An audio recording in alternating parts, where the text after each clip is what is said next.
Mic test, mic test. Mic test, mic test. Mic test, mic test. Mic test, mic test. Mic test number 2.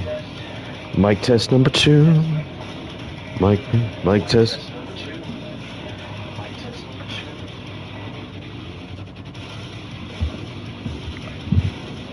All right. Welcome, everyone. Not that anyone is watching as of yet.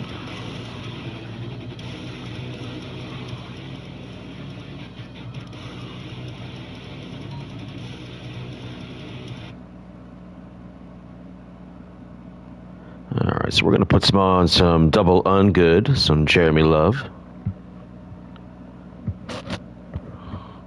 for the techno delivery systems.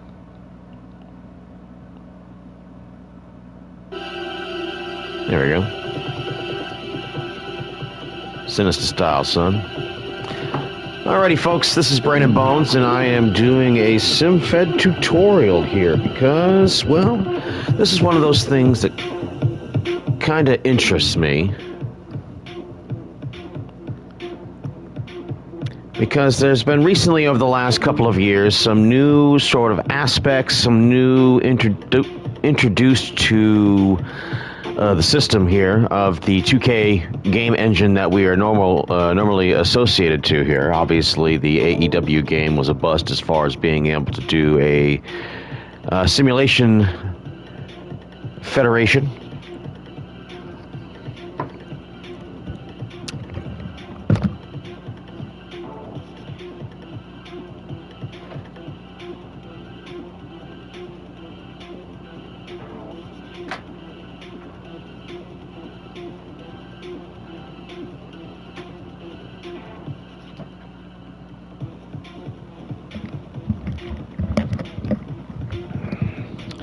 Specifically, one of the things I wanted to go over here was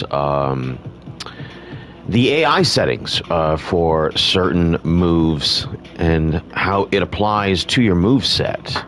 Now, as you can see up here in the upper right-hand corner, I am working on Da Beast, who made his debut just yesterday.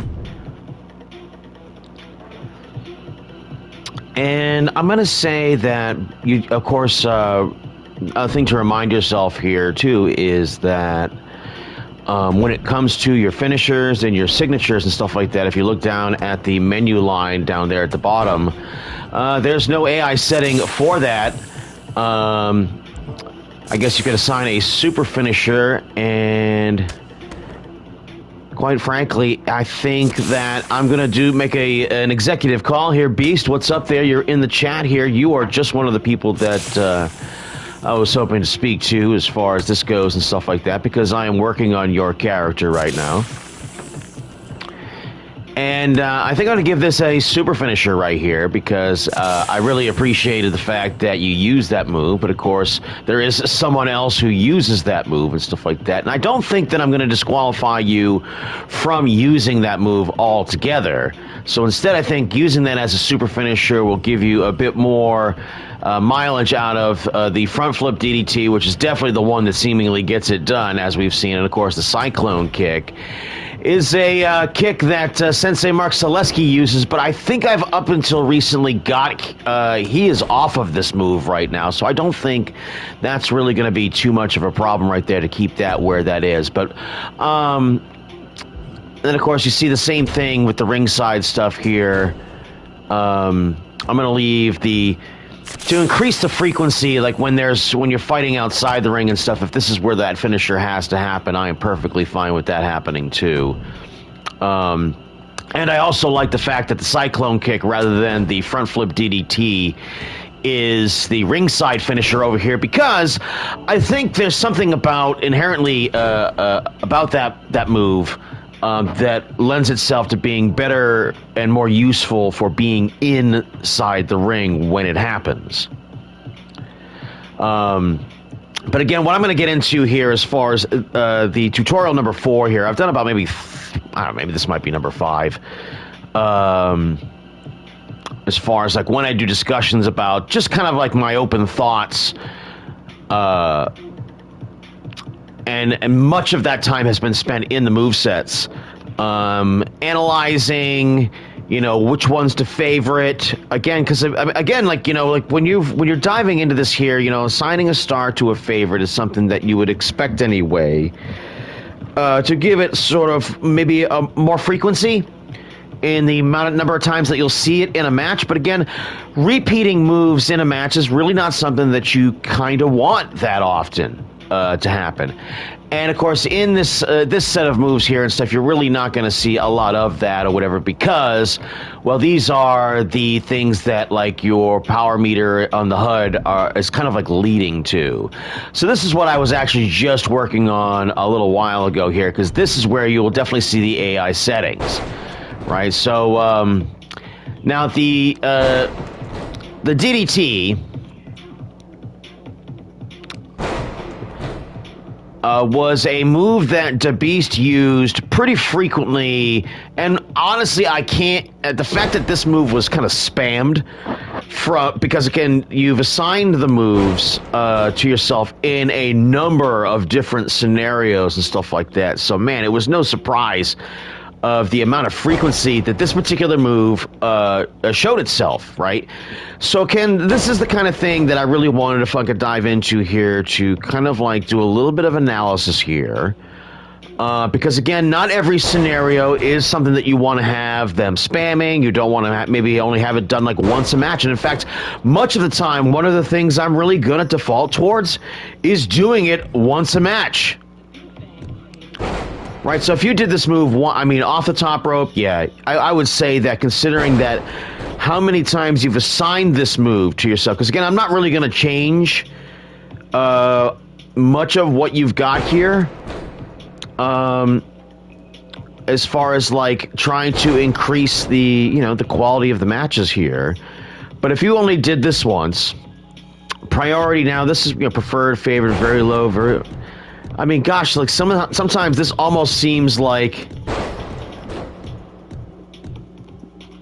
different variations of each other, you know, because like the priority like would also determine like I guess your favoritism for it or whatever. But I guess maybe if you had it kind of like preferred or favorite or something like that here, and you allowed a flurry, like you would be doing this move several times in a match, like perhaps maybe like one after another. So again, the flurry thing is not something I'm really going to allow, whatever, and stuff like that. But I do think that favoriting this here as like maybe like almost like an unspoken signature here, that, and if you only did it once a match, right, like you would never spam the move. And again, like if there was some other big move that you could do to compel maybe like a false finish or whatever and stuff like that, the fact that it wasn't this one again may increase the efficacy of and by efficacy I mean just like its overall effectiveness towards its building of the quality of the match. Now of course the timing here and stuff like that, like being that it's a DDT off the top, I kind of don't want this one being at the beginning of the match. I want this one to be at least somewhat later in the match. So avoid early in the match, prefer, no, early in the match only, avoid late in the match. Now, what the difference is between this one, or say prefer late in the match versus avoid early? I mean, it's kind of hard for me to define it, but I do try to kind of, when I choose this one, be how it's reflective of the two choices I've already made. And then again, sometimes you may not necessarily want to make these choices all in the same order, right? Like if you don't necessarily have to go 1, 2, 3 on this here. Your philosophy as you apply to it could start with this one right here. Like this is a big move or whatever. So yeah, you would kind of maybe prefer that, like, if you're not going to get this move to be a signature or a finisher, but you would also like it to perform in such a way where you might get like a nice false finish off of it or whatever and stuff like that, then yeah, favorite this one. Do it only one time. Prefer it late in the match or whatever and stuff like that. And so like you're favoring it only to be done once late in a match when you have this combination on here. Yeah, and you know what? And Beast is in the chat saying, I don't really know how these things affected the AI, so I made the AI, oh shit, do what it wanted. Yeah, and I think I think there may be kind of pluses and minuses to it here and stuff too, right? Because again, where if I've set this up to be performed in a certain way, and I've married it to it, right? So the complete randomness of what you've managed to get out of the performance of your wrestlers and stuff like that historically, of course, that is what you've gotten up until this point. And I think this one might be a game changer here as far as, as it pertains to quality of matches here. I think one of the things that if you don't know about how a setting is going to effectively be reflective in the performance of the match and stuff like that, I say set it up with something. I say set it up with something fucking weird. Something that on maybe the surface doesn't make sense. Depending upon the character, right? Like, I want the Beast to go out there, and I want the Beast to come in to be a big star from another federation coming into the MVWF already established as a big star. Right? But I might not necessarily do that with somebody else, right? Like, I might have somebody's AI settings be completely in contrast to what you've got, just to do it. Just to do it. So that ultimately what they perform in the ring and stuff like that is it's going to give a contrast so that when, like, I mean, it's always going to be a clash of styles. So that, you know, and again, like, what they choose to do and stuff like that is going to illustrate. And I mean, think of it like a coloring book, man. Like, all these moves here and every setting that you put on here is a color that you're filling into a particular part of the picture already given to you in a coloring book. And so, I guess maybe you may not necessarily be the one choosing the colors gets applied to where, but you can change the likelihood of which color they decide to choose. If you're following kind of like my meaning here and stuff, right? I mean, because there's a lot of them here and stuff that, like, again, you would think that if you were to go to other option menus, maybe outside of universe mode, because I'm in universe mode right now, through the finisher portal on your character as applied to the roster of the MVWF. And so a diving DDT as something that, like, has been applied to you here. Now this one you can see again back to the default settings here and stuff. There's nothing on here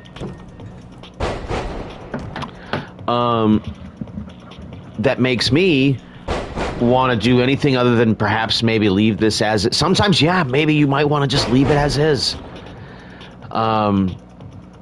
I mean, because again, like, let me show you something. Before I went live here. I think I went into the springboard moves and stuff, because this is definitely one that is a sore spot for me here. These setups here. Them shits, right? Like, so springboard here, AI settings here, you can see here. So what move was this again? So this is the springboard tornado DDT. So another DDT, and then the springboard setting, or excuse me, the settings I said preferred. I allowed repeats, but I preferred them late in the match. Right? So you're not going to be spamming this shit here. You might be actually spamming this shit very late in the match and stuff. You're going to be preferred to do it, but preferred is going to be late in the match. So this move's definitely, even though it's not a move I really like very much, I'm allowing you to kind of keep this one, even though a lot of other people in the roster have had their moves for these menus here taken away from them and stuff, because I just don't like them. For a springboard running attack, I think I did get into this one here. I said avoid it early in the match, like, because this is too big a move to be doing early in the match. It's a move that is not one of the DDTs and stuff like that. So if you do manage to get a nice one count on it, perhaps maybe in the first third or second third of the match or something like that, and if you only did it once, great. right? Because I don't want you, I mean, it's too weird a move and stuff like that to be doing too many times. Slingshot dropkick. This is a move that you actually hit in the match against Jeremy, and I didn't do anything with this. I think I got about 2 moves into this when I started fucking with this before I decided, you know what, maybe I ought to get on the stream here and stuff like that and kind of show you how I'm thinking about this and stuff. El Toro, welcome to the chat here. I am doing here, since you're just joining us, I'm doing a Simfed tutorial here where I'm going to start doing a little bit of alchemy here. I'm going to start mixing some of the ingredients here to see maybe if about what I can get maybe a little bit more performance. Now, the Beast just yesterday performed phenomenally compared to the match that he had with Jeremy in the EWF match that they had.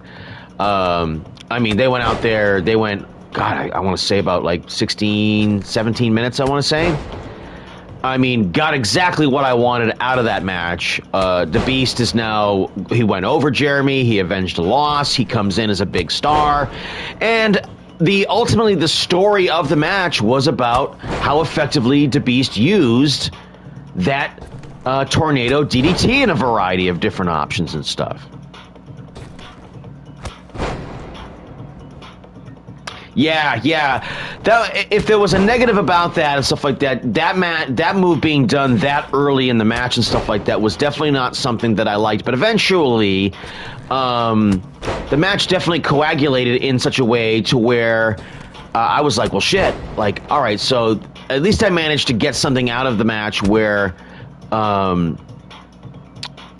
the DDT ended up being like this fallback that Beast used to kind of like dictate his end of the match, while Jeremy's trying to contrast that with not one but 3 different varieties of the love lock that the Beast, I mean, was definitely starting to fall to at some point or another, because he had counter moves to those moves early on, but by the time he got to number 3, he was locked into that shit and basically ended up having to use his toughness to survive the severity of the submission holds that were coming kind of like one after another. And Jeremy is definitely one of those guys that I've been through as far as this AI setting, as far as that is concerned.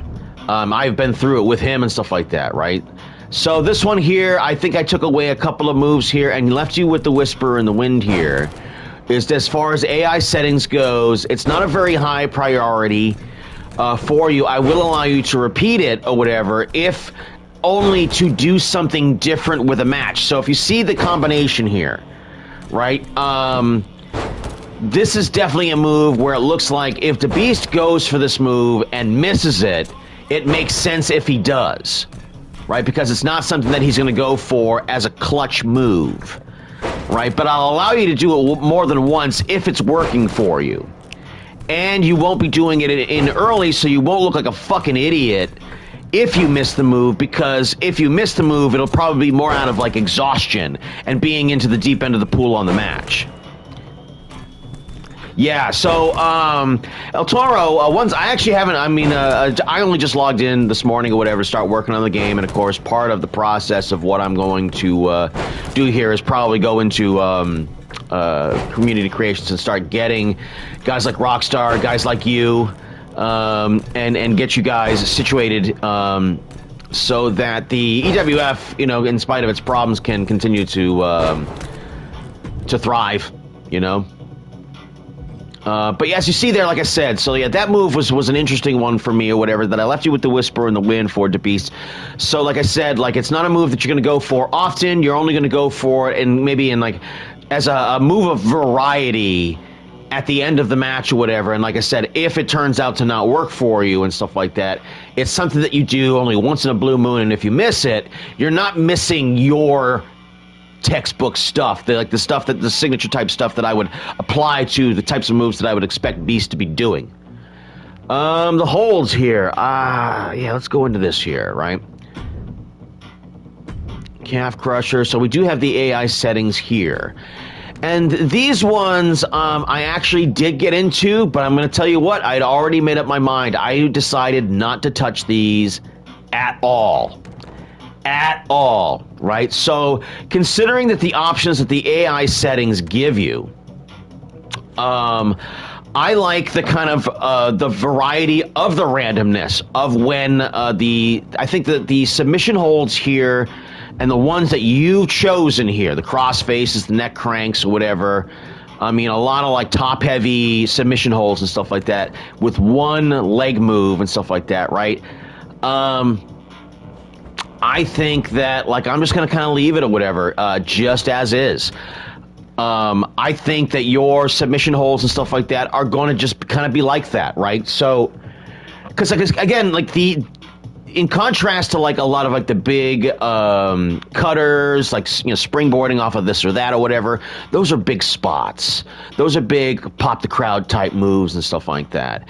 And I think the randomness of the submission holds, in contrast to that, keeping its randomness, as opposed to assigning it to being something to something to be performed designated to a particular part of the match or whatever and stuff, you're still going to get finishes on these and stuff like that because, again, you hit a submission hold late in the match on one of these moves with some variety and stuff like that. Man, it's going to make your matches seem less repetitive this way.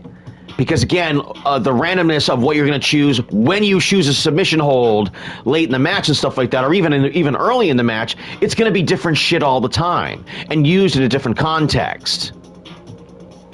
Right? Because, again, like, you get a submission hold early in the match and stuff like that, you're probably not, I mean, especially when you've got the settings that I've got outside of the universe mode and as it applies to the moveset of a particular character. Fuck, I sound like I'm almost getting into, like, scientific, like, this is a fucking science, and I am Professor Brandon, and if you mix this fucking, fucking leg root with fucking nut root, you're gonna get a fucking kick in the balls, you know what I mean? An invisible kick in the balls. I mean, because really, again, I will still remind you this, as seriously as I'm trying to apply some kind of logic to all of this stuff, I still will remind everyone, if you're still in the chat, this is sweaty dudes in their underpants pretending to fight, only the video game version. And for that, I hit the vape. Right? So again, not only am I trying to contrast characters from wrestler to wrestler, I'm also trying to create contrasts in your own moveset or whatever and stuff so that they will be used in different ways. 2K version of Bill Nye. Oh, Bill Nye. I'm about to fucking blow your mind. It's the fiction and the sci coming together in one mind. But yeah, man, so again, that's if this was like, an element, like submission holds are an element of moves, and big spots like springboards and stuff like that are an element of moves and stuff like that, I'm just not going to use them in the same way here. And I think as it would apply to the Beast, which is definitely a very well-rounded kind of wrestler or whatever, that ended up having to be basically painted into a corner. Because you're not going to get reversed into a submission hold when you're doing those springboard DDTs, man. Like, it was the perfect fucking antidote to Jeremy's fucking ground-based submission style. Like, where he just kind of, like, grinds you up, into fucking hamburger or whatever and stuff, and then fucking makes you fucking tap, That is when he isn't doing something entirely violent. And again, you don't have that option with the signatures and the finishers here and stuff, because again, those moves are going to be what your fucking momentum and stuff, as you earn finishers and signatures and stuff like that, are going to lead to anyway.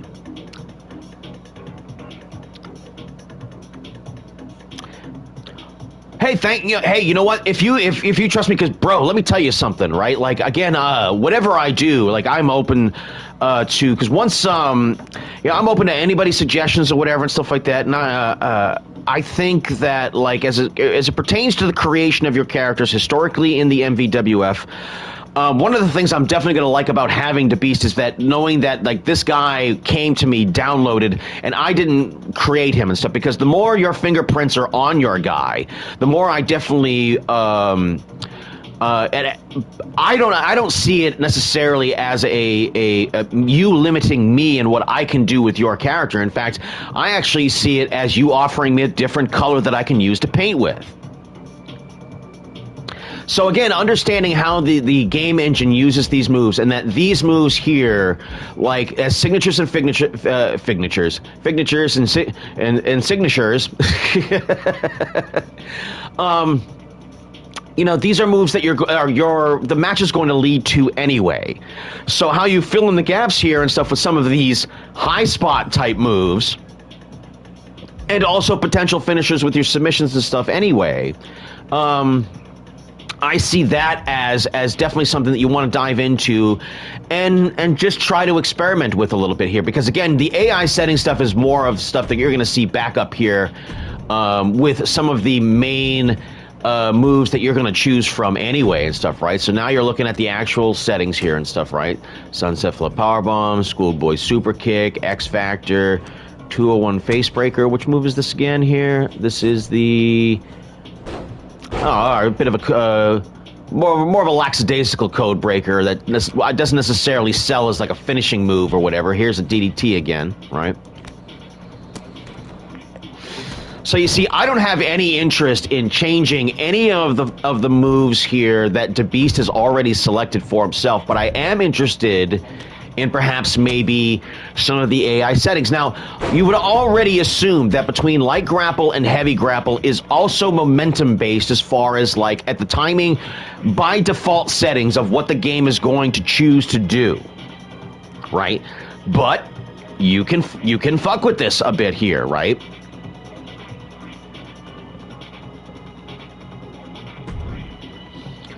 And so again, how I would apply any of this stuff here. Here I am. I'm in what? I'm in heavy grapple here.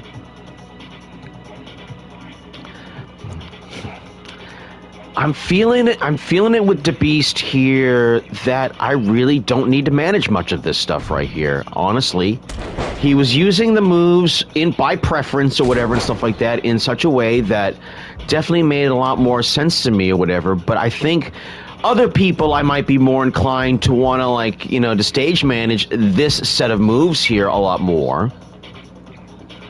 And of course, this stuff right here is definitely stuff I've dove into and been very intricate as far as certain, like when I wanted you to have a definitive fucking style, right? Like Doyle. Like Ryan Doyle on the roster, he was a guy that I dove into the combo enders. I picked every single possible strike that he could use or whatever.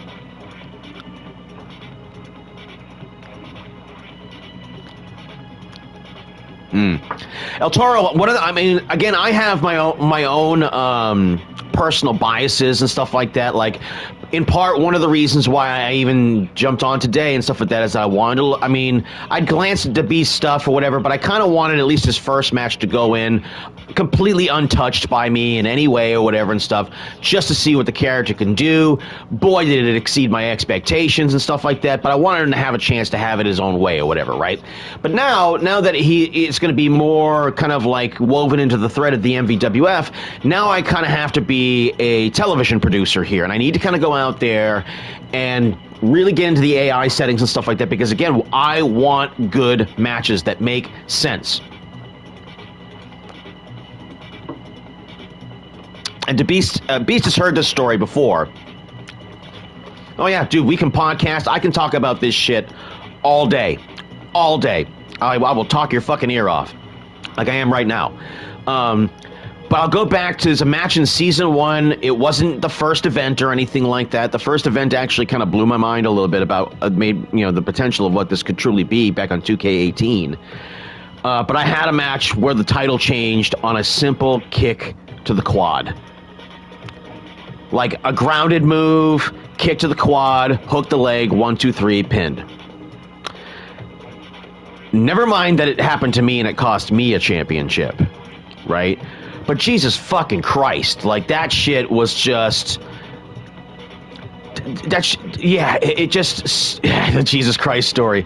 Yeah, El Toro, go on to the Discord, the EWF Discord, and look up the video I posted of the Jesus Hardcore Christ, where I told a story about the MVWF to Colt Cabana on Colt Cabana's podcast, and he reacted to it.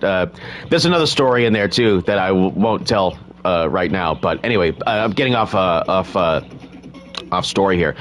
But again, like trying to get performance out of this thing, going back to the N64 games and stuff, everybody had to have a weakness because that was about about as far as you could really go. You had, you know, super strength and it was maybe speed and stamina, I want to say, and then you had a choice of either heavyweight or cruiserweight counter moves, and that was about it. You know, and then it was just like your moveset after that, and then you tried to kind of like give as much nuance to your characters as possible, and there were taunts and things like that, and you know, the taunts that you chose for each particular character did go a long way towards illustrating, you know, the kind of guy your character was. Was he an asshole? Was he a good guy? You know, as far as, you know, babyface, heels, and shit like that.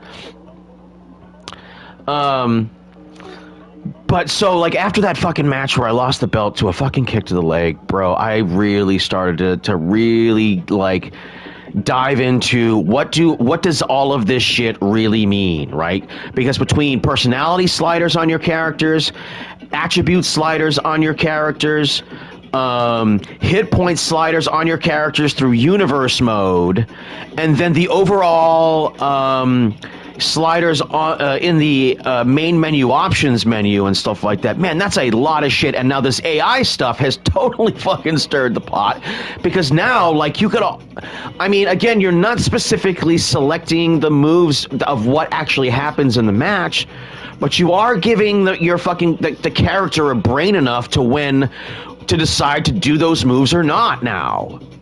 And man, oh man, like, again, the worst case scenario, of what could happen, the bell rings, they approach each other, one guy punches each other with the right fist, the other guy punches each other with the right fist, and they just go back and forth until one falls down and it's over. You know what I'm saying? Like there's I don't want to say like an ideal, but there's an idea of what could happen here that just fucking sucks, bro. Just like absolutely sucks.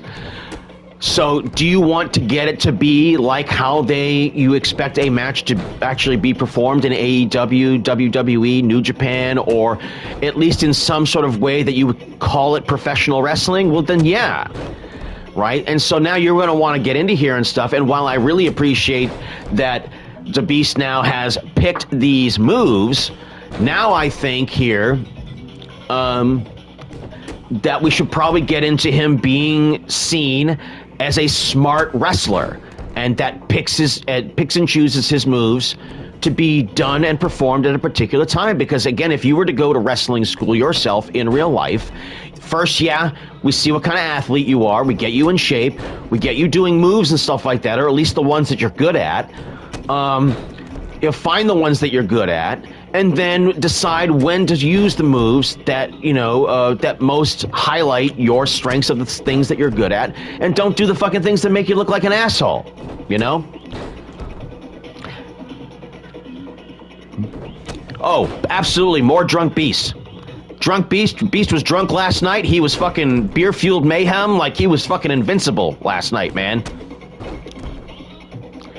Yeah, I mean, again, you're not going to do a collar and elbow tie-up 23 minutes into a fucking epic, you know? So knowing to do things, knowing when not to do things and stuff like that, you know? Yeah, you know? So, I mean, if you're going to have a match that's going to go out there and it's just going to be a straight-up brawl, eventually you would expect in the modern parlance of the way a wrestling match would go is that, yeah, you're throwing fists at the beginning, but eventually it fucking evolves into using weapons or putting somebody through a table or, you know, a big spot on the announce desk or some shit like that, or brawling into the crowd, you know? Well, the brawl into the crowd you'd probably do earlier. If you're doing a street fight, you'd do that shit probably earlier in the match or whatever, right? And then eventually maybe some things kind of like coalesce back into the ring, you know, and say like it's like a, you know, the trios kind of like street fight brawl or whatever. Yeah, you're brawling into the crowd, you're brawling around the announce desk, you're brawling up into the stands or whatever, and then, you know, eventually somebody makes their way back into the ring or whatever. They start using some weapons, doing some big spots and shit like that, you know. And again, that's, again, if I'm choosing, there was a moonsault that the Beast has that's like a moonsault from the apron to the floor. And I was like, yeah, dude, do that one late in the match. Way late in the match. This one here, I kind of like at the beginning, right? So, priority, I'm gonna say average. He's gonna do it a bunch here where I think it's gonna be a kind of like almost a trademark of something that he does early in the match to kind of slap his opponents around. I would say he should only do it once, right?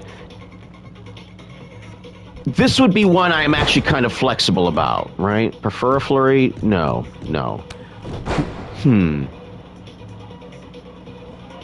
See, but if he was, all right, I'm going to allow him to do it once, but only because Beast is going to be a babyface. He's being a babyface right now. Jeremy is a piece of shit. He wrestled Jeremy. He beat the fucking heel. He avenged his loss. As a babyface should, right? So yeah, if he does this early in the match or whatever and stuff, but early on to show how fucking smart he is, then I would definitely prefer him to do that, prefer it early in the match. I'm not going to eliminate the possibility that to also concede, to show how smart he is late in the match, that he could still trick you, that once in a blue moon, if he decides to do that sort of shit, then by all means. Right?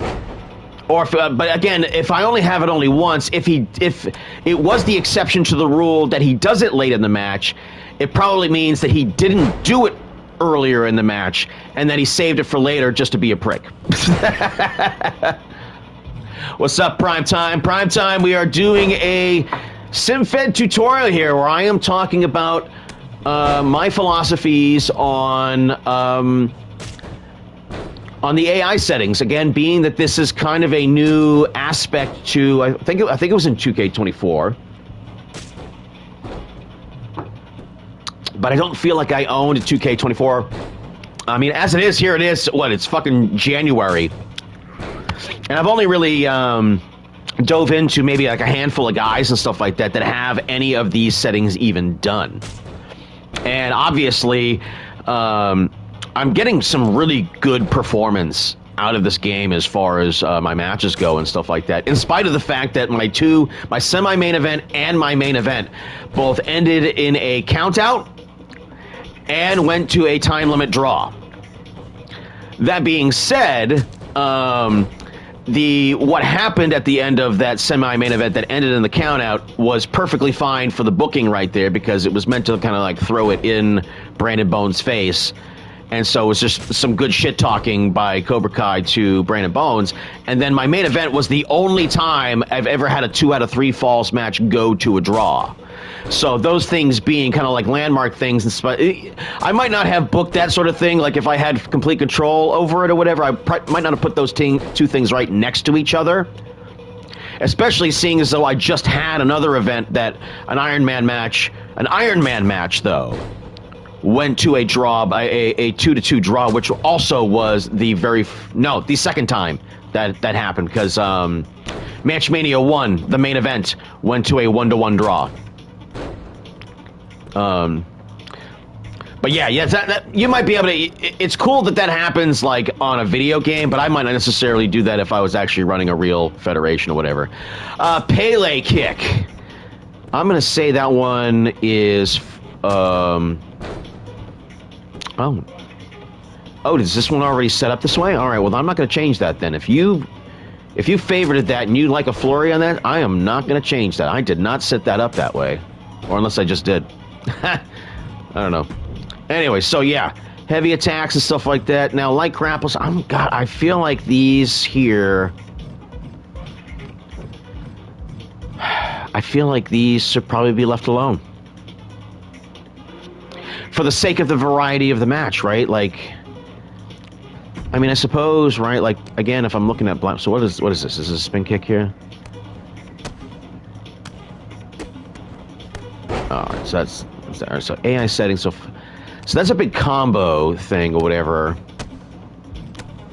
That shit should only be done once, because that's a combo right there.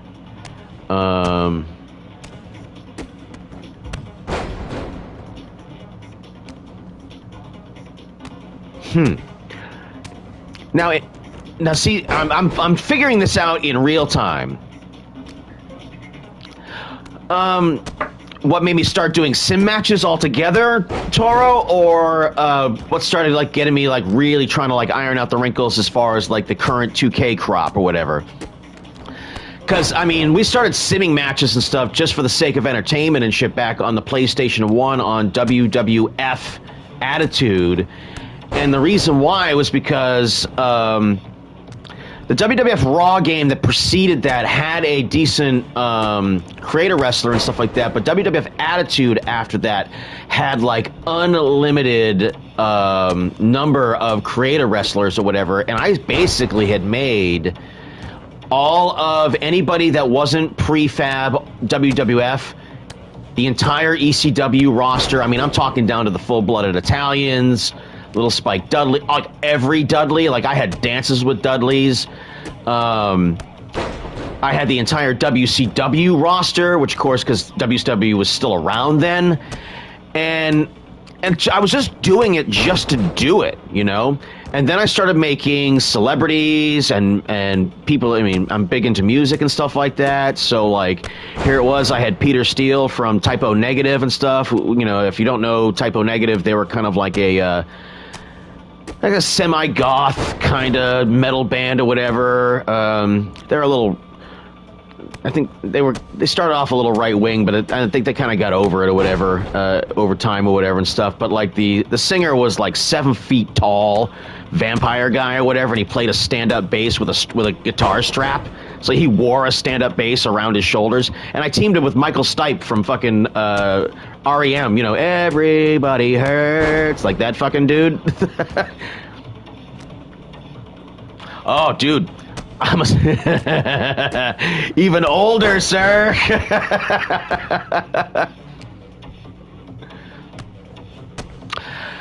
Prime time, I'll believe the 200 cost slots when I see it or whatever, because it's one thing to announce it. It's another thing if it actually can withstand that capacity.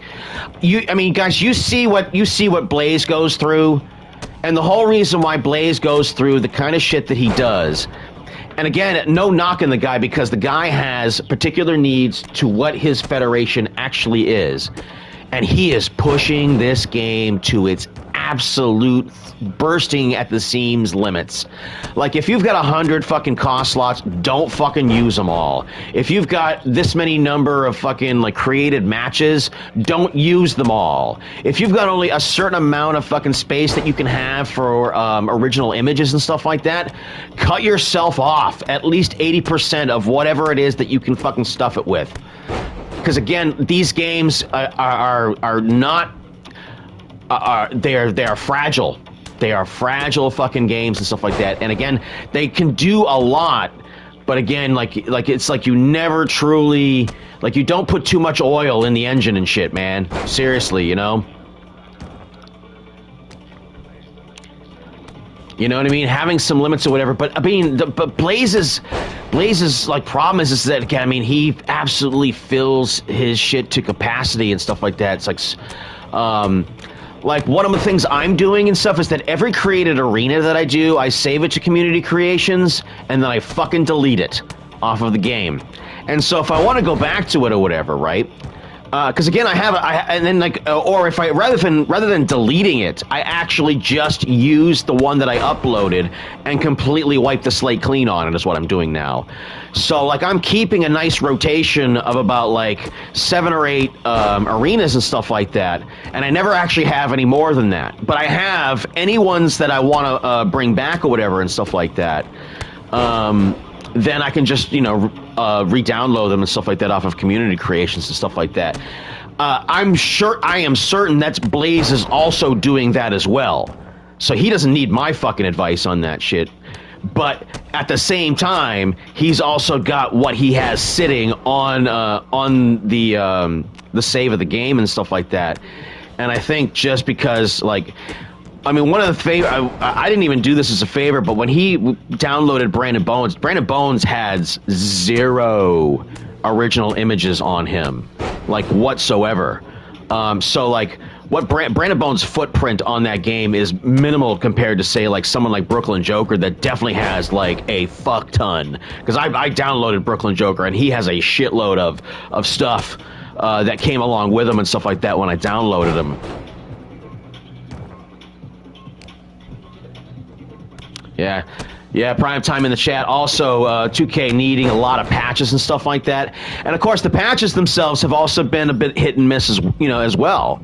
But you know what? I think for now anyway, and I I'll reserve the right to change my mind later on down the line or whatever and stuff. But these AI settings and stuff like that is not the move set that changing the move set to Beast chose or whatever and stuff. But I think it might be something that is also for a booker and a promoter to want to come back and revisit sometimes. And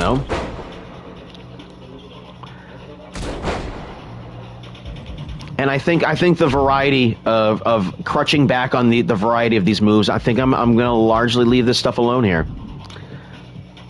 Which means that's probably how I'm going to approach all of this stuff here, unless there's a different aspect to it that... Ripcord knee strike.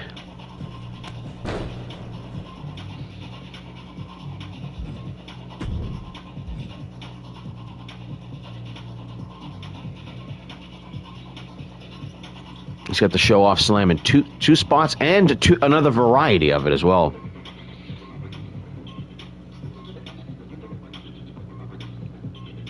And again, if this is see now I'm looking at the combination of moves that he's got right here, and I do like that sometimes with some of the guys that I'm not responsible for.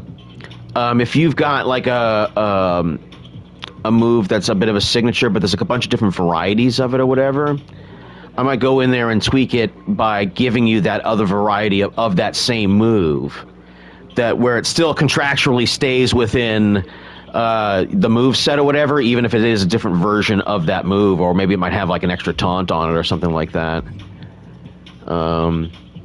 Now with the chop blocks there, the only thing I really question about that is that that chop blocks are kind of like a setup for somebody who has perhaps maybe a variety of moves that are like submission moves, but based on the lower half, like, figure fours or, Indian deathlocks or some shit like that, or that reverse figure four. Like, there's a bunch of them, the sharpshooter kind of attacks the leg and the lower back because it's a bit of like a combination figure four, Boston Crab. And the fact that you have two of them and two different varieties of them suggests to me kind of like that Ric Flair esque kind of approach where, you do these yeah, you're getting these have to be early in the match.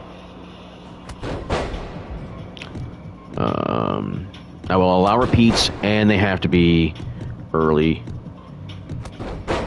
match only.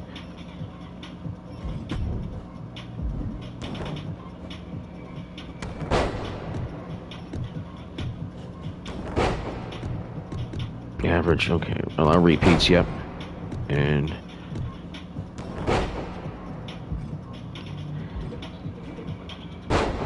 now leave that one alone, just as is.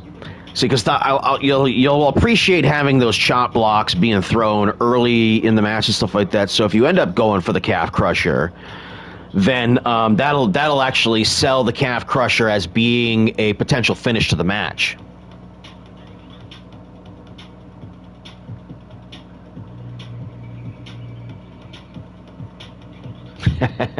Hey, you know what? If one of the things you could do, Beast, if you've got like a little fan or anything like that you can blow at the thing, that might also like add to the thing like staying cool, so that the loud fan itself, or maybe take the like I have one of the things that always used to make my PS4 were like a fucking prop plane.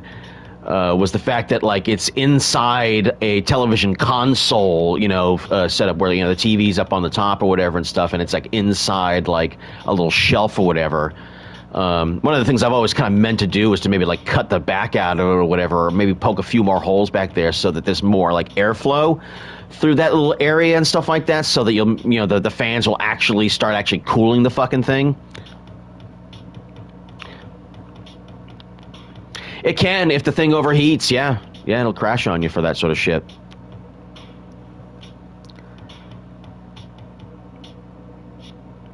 You know, and if it's gunked up with like lint and stuff like that and dust that has gotten into the fan or whatever, it also may be retaining heat.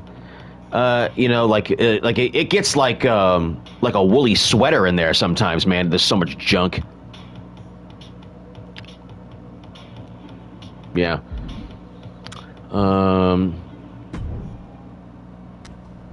These have all right.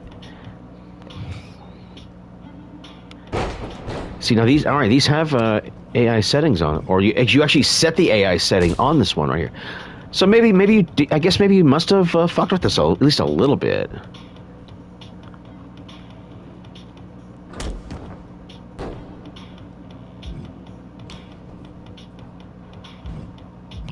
Yeah, I'm not a big fan of this menu of moves right here, but I still go into it and do it.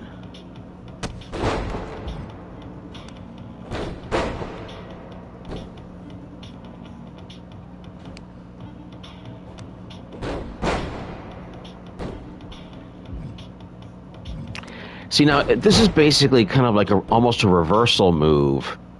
And my fear is that, like, applying an average usage to it or whatever, I'm not entirely sure. I definitely wouldn't want to favorite it. All right, so I think average. I'm going to stick with average on it.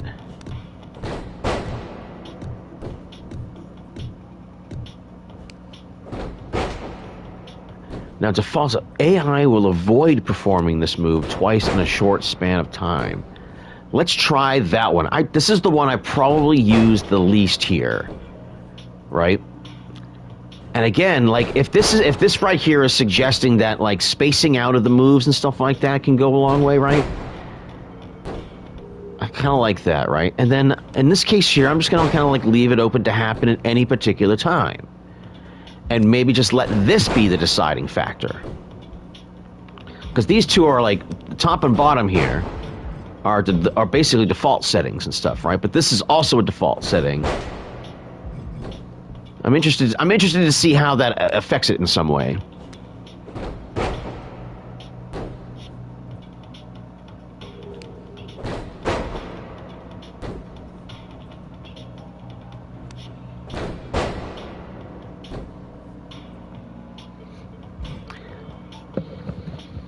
Foot catch submission here. Oh man, this is one of the love locks right here.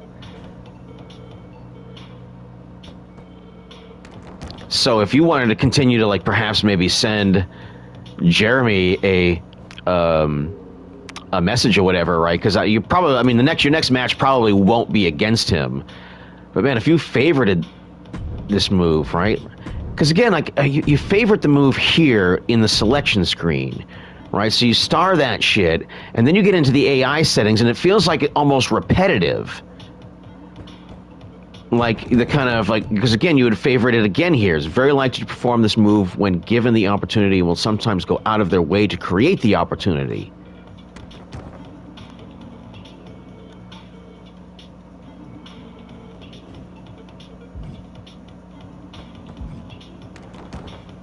Right? So like now what I'm getting into is I'm not just like, because like with the high spot stuff, I had a very specific interest in how I wanted those types of moves to be used. Now I'm getting into things where now I just kind of like want to experiment to see how it turns out with how they get used or whatever and stuff, right? So like if I want to use this move here in some sort of way where the DeBeast is sending a move to Jeremy where he's using one of his body lock submission holds and stuff, right? As kind of like a shot across the bow to an enemy or whatever while he's wrestling somebody else, right? To favorite this move here, while also giving it the star there, basically guarantees that he will use this move at some point or another during the match. Even if he goes out of his way to create an opportunity, which would also, I would like to see that. I would like to see the AI decide to do something like that, right? Now, the number of times that I would want him to do that to fire that shot across the bow I mean, Defaults definitely has a lot of potential because it almost sounds like if you had the span of a match that would go anywhere between like 6.5 to 18, like 19 minutes or so, he would probably do the move maybe twice. You'd think, right? And like doing it early in the match can be like, fuck you, asshole, look at this, I can do your move too. And then later on, as a falsie where like, oh, now he used that move earlier in the match to taunt Jeremy. Now he's actually later in the match going to perhaps maybe like to perhaps use it again, like because again, if it's going to keep them apart, right? Then if he does it early, then later in the match and stuff like that could end up being like an almost like danger moment or whatever, where that opponent might be in danger of like, now he's actually going to win the match with Jeremy's move just to also on top of that fuck you, you know?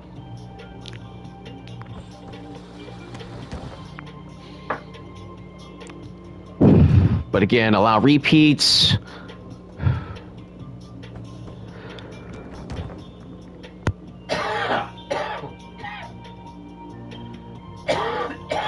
Not reduce the chance of performing this move if it was performed recently.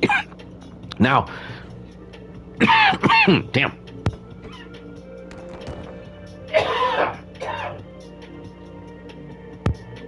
Like, this could mean at some point or another in the match, the Beast could like start using this move like really like diligently. Like, oh shit, I just did it. Oh, look at me, now I'm doing it again. I'm still doing your move. Hey, dickhead, are you watching this, dickhead? You know what I mean? Like, there's that, right? Only once, of course. That's this one is fairly literal again. Considering all of the dimensional type stuff, sliders, and these kind of like AI affecting aspects and stuff that you apply, only once out of all of these here is the only one really I don't feel like I have to fucking interpret, you know, as far as what it means and how it might affect it. Only once in the fucking match, right? So, that being said, if I were to favorite this and then come down here, late match only, then it's basically like a 2-for-1 because now he decided to use Jeremy's move to taunt him, but late in the match, and holy shit, he's going to try and beat the guy with it because fuck you, asshole. I've still got my eye on you, you know what I mean?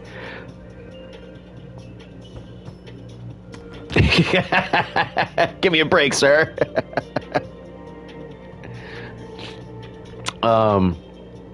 You know what? I'm liking this one right here. I think this one really kind of condenses things here. That, like...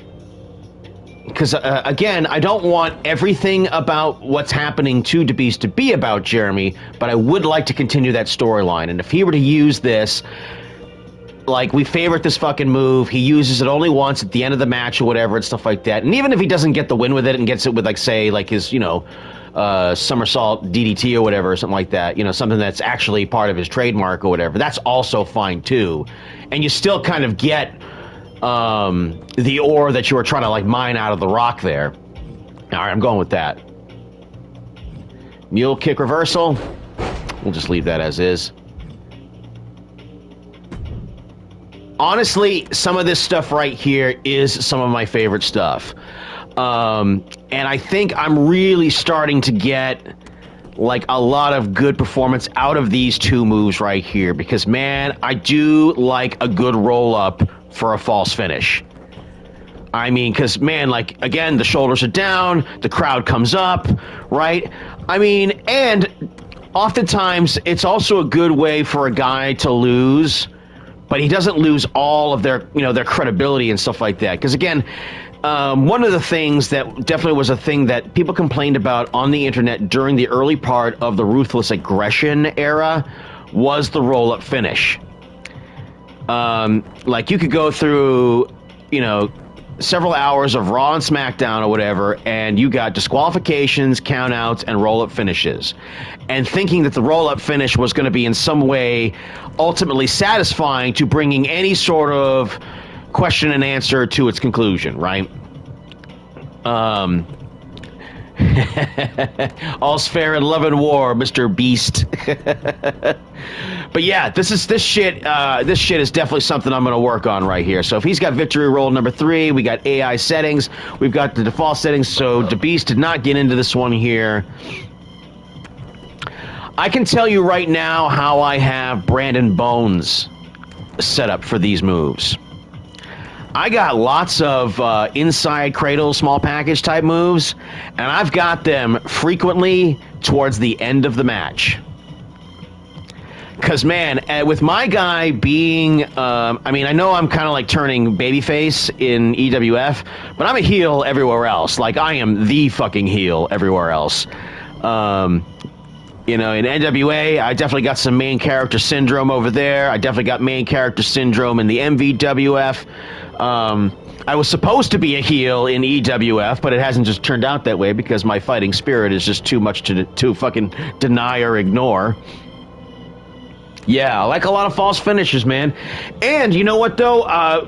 Again, Primetime, I like that shit too, but the thing is that they're having the same kind of false finish, whereas, like, say, even if you had, like, a full boat of finishing moves and you've managed to have enough matches where you've won a bunch of matches with each move, so you're known to win matches with those moves, eventually, you know, you're going to have a bunch of scenarios where you use a variety of those moves and dudes are kicking out of it. And you can't have that 100%. Right?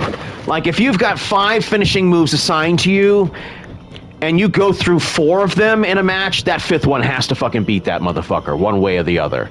It has to kind of be that way, you know, so that your guy doesn't lose fucking credibility and shit like that. And again, the MVWF exists in the real world, right? So, like, you know, when I brought in celebrities and shit like that, I brought in celebrities relevant to the day, right? Or if people leave a certain federation and I bring them in, I don't bring them in if they're a contracted wrestler to another fucking league unless I'm doing a cross-promotional thing or whatever, right? But then you're explicit about that sort of thing, right? But if they're there to, like, you know, somebody that was familiar that maybe I might be able to use once or twice, like when Hideo Itami left,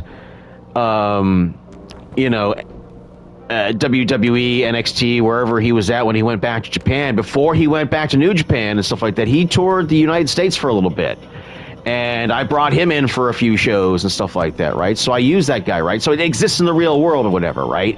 So in addition to that, like, that means that all of your original characters also have to exist in that world, right?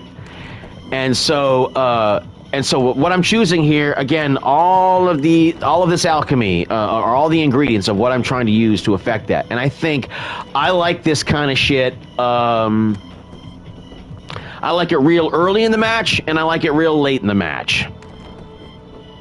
Okay?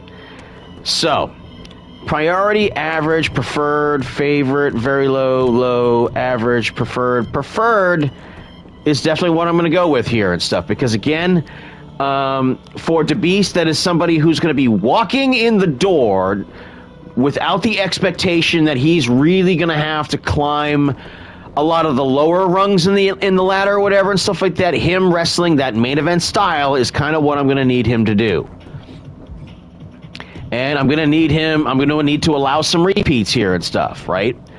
So again, when I need things to pick up the pace at the end of in the late stage of a match and shit like that, these roll-ups and things like that are things that are going to work to my advantage and stuff like that for me to get a better match.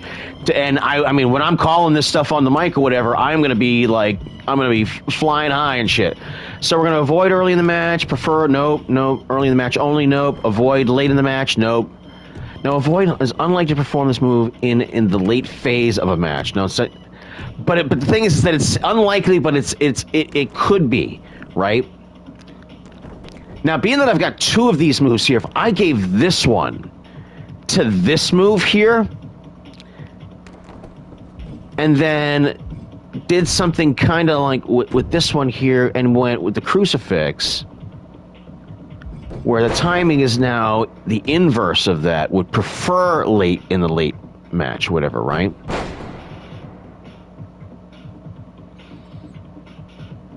No. This should be the other way around, because the other one's a faster move. This one should be prefer, with rare exception. Okay. A crucifix, I think, really ought to only be done once. And then, but, I'm going to make it preferred like the other one is. And then I'm going to go back to the other one. And I'm going to say, avoid it early in the match.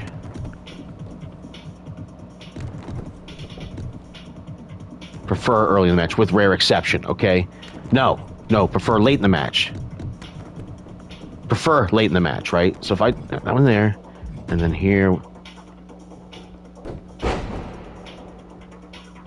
Okay, yeah, all right. So I do have the... There we go. That'll work or whatever, because it won't overdo the slower move with the crucifix. The victory roll you can do a couple of times because of its expediency and shit like that. It's preferred. You'll get more than one probably, and it'll only happen late in the match. Generally, will only happen late in the match when things are getting hot. You see what I mean? See, so I am only applying a definition to this or whatever. I don't know if what I'm saying is actually true or not. But man, those moves are going to be so good now. And so the ground moves is the AI setting here. Depending upon what he's got here, I am perfectly fine to leave these to be as random as possible.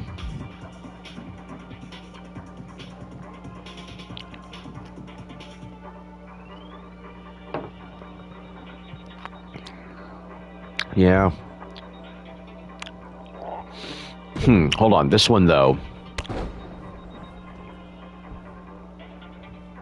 This one should be early in the match only.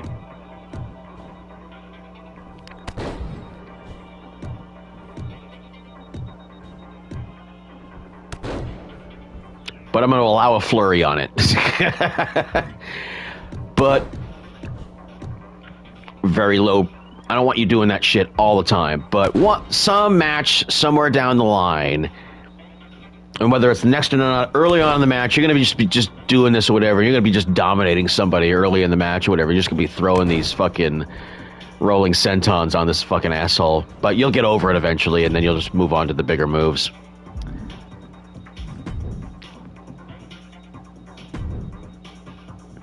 And of course, what you are listening to are the DJ skills of one last call Jeremy Love, Double Ungood himself. Go ahead and subscribe to his channel. He doesn't really do too much DJing stuff or whatever, but, you know, makes for a nice little sound blanket here or sound mattress, as they say in the radio business. Knee right there. Yeah. Yeah, let's make that early. As a preference.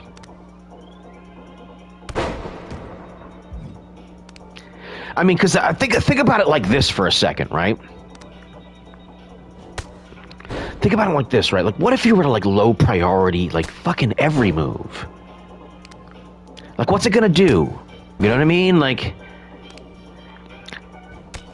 you know what I mean? If you make... like every move on this game, like a very low priority or whatever and stuff like that, and amongst like its entire move set and stuff like that, what's it gonna do? Just like go out there and like taunt all the time? You know? I mean, don't get me wrong. I would totally love to make that guy. A guy that just goes out there, ha! I am great, blam! And you just murder him because all he does is taunts, you know. And then you just smash him, and then he gets up and he just taunts again, like. Didn't bother me, blam, and you just murder him again, you know? Like, I could totally see it working out that way, you know?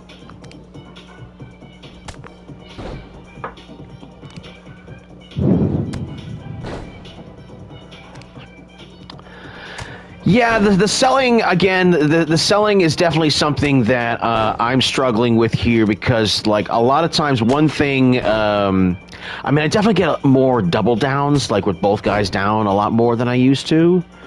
But, like, I do get a lot of guys basically jumping right up from things, and I have turned off instant recovery altogether as a functioning thing. Like, I'm done with it. I'm not fucking with it anymore and stuff like that. I just can't have it. And it seemingly does kind of a fair amount of its own stuff, you know? Yeah, see, because that's a bit of a combo move right there, and I don't want that happening too often. So only once there. Low priority. Prefer early in the match only. Not a very exciting move, but it's definitely one that if you were like, you know, starting off early, starting off slow or whatever, and then you build to the hotter moves, because again, man, you could I could see there was a way where you could tip the scales to where like everything was an intensity incline. You know, and that as things progressively, you know, as the clock ticks down throughout the match, things get progressively more and more intense. Yeah, I mean, primetime. I brought this up in the LTD chat the other day, where I described to Blaze. No, it was on one of the podcasts that he did, whatever. So it wasn't like I was interrupting a show. But I mentioned the fact that Last Call Jeremy Love actually got stripped of the MVWF Championship because of the AI. I must have done some. He must have got injured on 2 straight shows that were too close together in the calendar. Because I think that's where it happens, dude. Right? Because again, if you just use up every calendar day in a calendar or whatever and stuff, the injuries are going to pile up like it was WrestleMania Night 1 in the EWF, bro. Like that.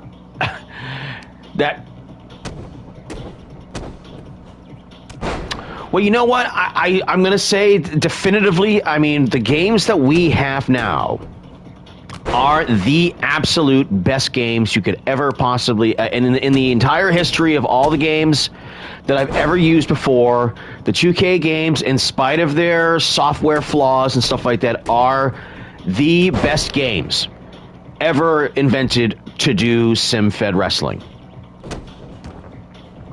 Hands down. Hands down.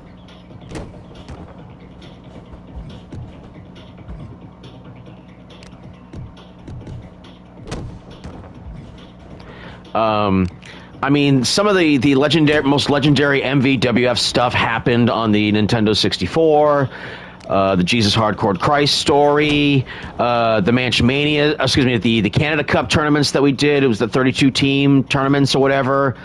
That truly showed me that like rivalries could thrive.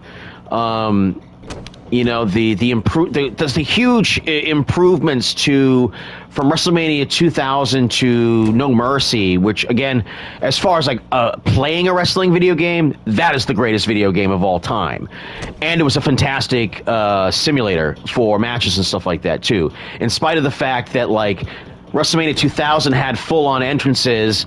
No Mercy had abbreviated entrances, but man, the matches and the amount of booking that I could do because man, we were such nerds. We would do multiple shows in a day or whatever. Titles would change hands multiple times. You know, I mean, the character the Skinny Wolf made his that's currently on the MVWF. Dude, you guys have no fucking idea what a terrifying character this was. The Skinny Wolf was a character that I pulled from the Insane Clown Posse's home video, Stranglemania. Look it up on YouTube. It is fucking hilarious. It is the deathmatch tournament that FMW put on that ended in the Terry Funk Cactus Jack exploding barbed wire deathmatch. The ICP does hilarious commentary, very politically correct in commentary, even for, you know, its publishing time back in the late 90s and stuff like that. But there was, like, they went from that to showing some of, like, the shittiest fucking wrestling that you could find on video. And it was, like, the $25 over-the-top rope battle royal, and there was a guy named the Skinny Wolf. And so I translated that guy over, and then this character took the fuck off. There was a character named Brent Diesel. The Skinny Wolf ran in on every one of this fucking dude's matches, in spite of the fact that on his enemies list, Brent had three enemies lists, and the Skinny Wolf there was none of them in the first and the second one, but the third one was the Skinny Wolf, and you would have thought he was all three of them. And he ruined this fucking guy's career, man. He ran in there and shit like that, on every fucking match, they had a fucking cage match. The bell rang, the Skinny Wolf spun on his heel, climbed out of the fucking cage, won the match. Fuck you, Brent. Match was like fucking 20 seconds long. Brent just stood there. Like his fucking pants just fell down, and we all were laughing at his tiny little dick. I mean, the Skinny Wolf ruined this fucking guy's career. I'll tell you another thing and I shit you not, this happened on the 64. Brent Diesel was defending the Cruiserweight Championship against a guy named Yorkie. And Yorkie was a guy that had kind of like backdoored his way into getting a title shot or whatever. And from the time that the bell rang, Yorkie never, not even a punch, laid a hand on Brent Diesel. Brent Diesel hits him with the fucking uppercut, the Hadouken, because he got the fucking big jumping Street Fighter II uppercut, because he, of course, was the best at Street Fighter II. Just ask him, he'll tell you. And he was half the reason why we started simulating, matches anyway, because he was just better at video games and let everybody fucking know it, so it wasn't any fun to fucking play anymore. But he uppercuts Yorkie, goes to the cover, the Skinny Wolf runs in, interrupts the 3 count, beats the ever-loving shit out of Brent Diesel. Brent never, in contrast to everything that just happened, the same match, by the way, never lays a hand on the Skinny Wolf. The Skinny Wolf hits him with the jackhammer, because the Skinny Wolf slam. Basically, hits him with his finishing move. Yorkie covers Brent. 1, 2, 3 pin. New Cruiserweight champion.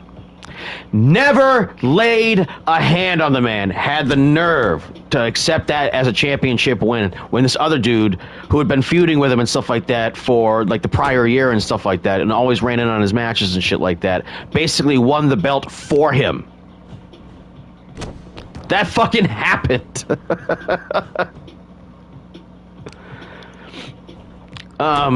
We had a fucking Iron Man match that ended with holy shit. It was the champion was locked in a abdominal stretch when he was down, where his opponent was down by 1 point, I want to say. It was Cat Burglar, Lenny Roberts against Alex Kindbud, who appeared at Matchmania 777 just this year or whatever. And they're fighting for the MVWF Championship. It's one of the very first half-hour Iron Man matches that we'd ever done. And, yes, the Cat Burglar was the defending champion against challenger Alex Kindbud. And Alex Kindbud was up by 1, and he was being put into an abdominal stretch. And the clock is ticking down with, 12 seconds left. And he's cranking on this abdominal stretch. And he's cranking on this abdominal stretch. And, in video game time, being in the abdominal stretch for that long is an extraordinary amount of time. And as the fucking clock strikes 0, Alex Kindbud taps. The on-screen score goes 7-7, because a second ago it was 7-6. Right? The champion ties the score. A draw means the champion keeps the belt.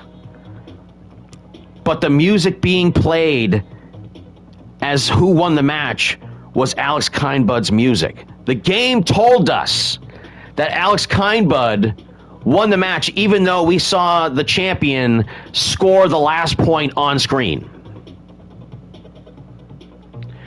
We didn't know what the fuck to do. And in fact, actually go back to Backlash, the EWF show that Beast just put on. Something very similar happened right there at the end, where it would have been a loss of the title. The score was tied, and the tapping was happening as the fucking as the 3 count was coming down. The ref counted 1, 2. And the arm was coming down for 3, but never counted the 3, as the fucking clock struck 0. It was like 0.5 more space of arm count right there, and that would have untied the score. That shit fucking happened just now in the EWF at the Backlash show. But it reminded me of that fucking old Kind Bud cat burglar story or whatever. That fucking blew my fucking mind, man.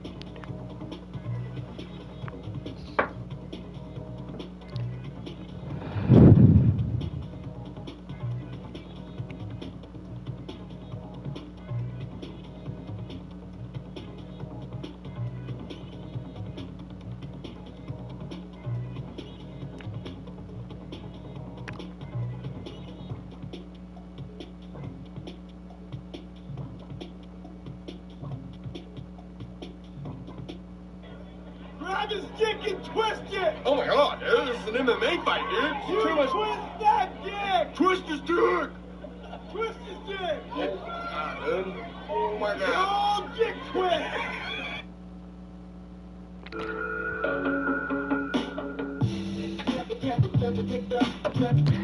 Well, anyway.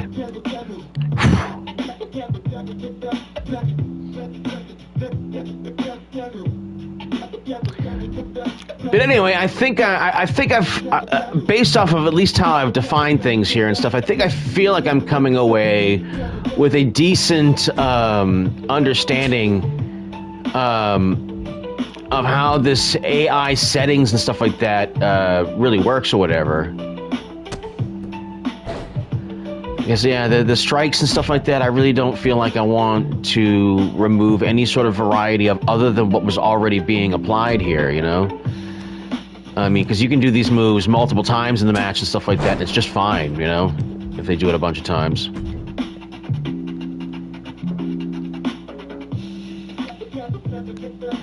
No worries, Beast, welcome back. Double-seated foot stomp. Alright, so this one's a little different here, because this one's a pretty heavy attack. So this one is one I definitely want to adjust.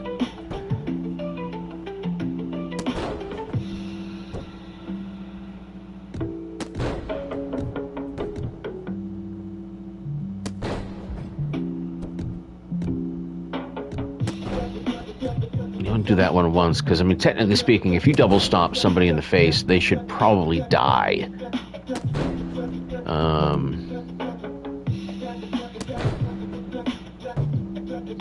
But if it's low priority, he doesn't do it too much, but he only does it once a match, assuming that he gets to it.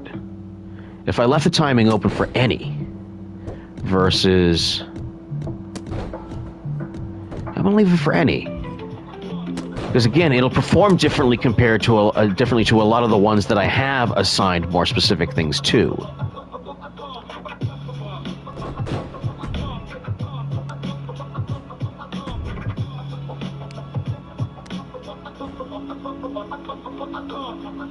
Now, you did this move in the match against Jeremy yesterday, and it happened very late in the match, and I liked the way that it was used very late in the match. I don't see you really going... Like, you didn't go for the cover after this match, so I'm going to assume that chances are you're not going to go for the cover when you do it, but it is a great move, I think, to have kind of like late in the match or whatever, to set yourself up for... one of the ones, I mean, that you really want, like one of your signatures or whatever. And again, like, you don't even have the choice to do this AI stuff for the signatures and the finisher stuff, because that's where all of your, you know, like, earned momentum blocks and stuff like that, and the HUD and stuff like that are all leading you to anyway.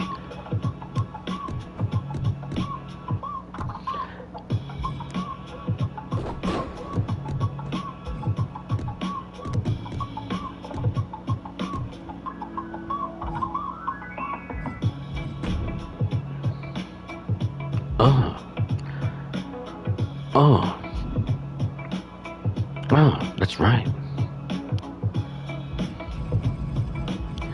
Now I want to go look at the taunts. Extreme.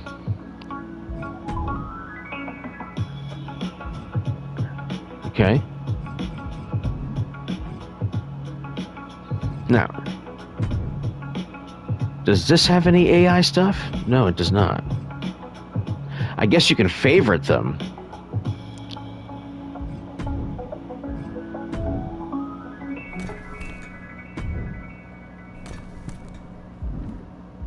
I mean, yeah, you can favorite these.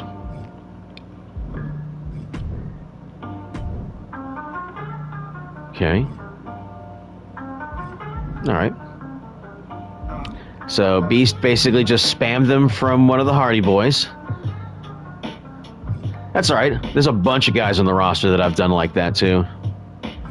How much? All right. So this now let's get into this here. Okay. Does any of this have? No, it does not. Okay. So Beast is like wrestling somebody like W Styles or something like that. So none of these are going to be the moves that he's going to do. But there's no AI setting for any of this stuff here. You're just married to these moves because you're, you know, under 205 or whatever.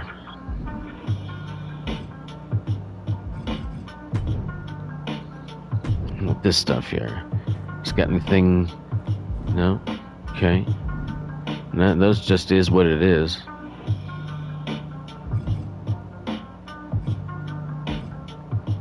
Okay. I think that'll about do it here for... No, I didn't go up here. I didn't do the corner. Alright, does this have any of that stuff? It does have AI settings.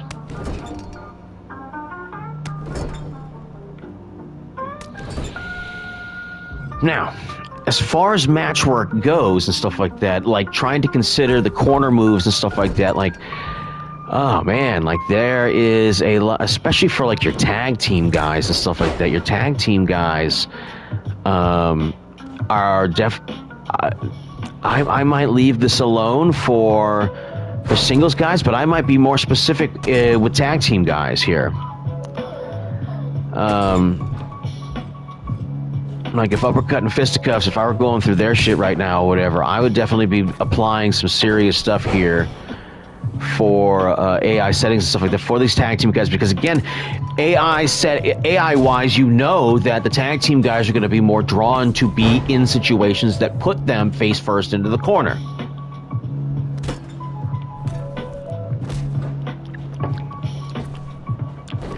Now, if that is proportionally more than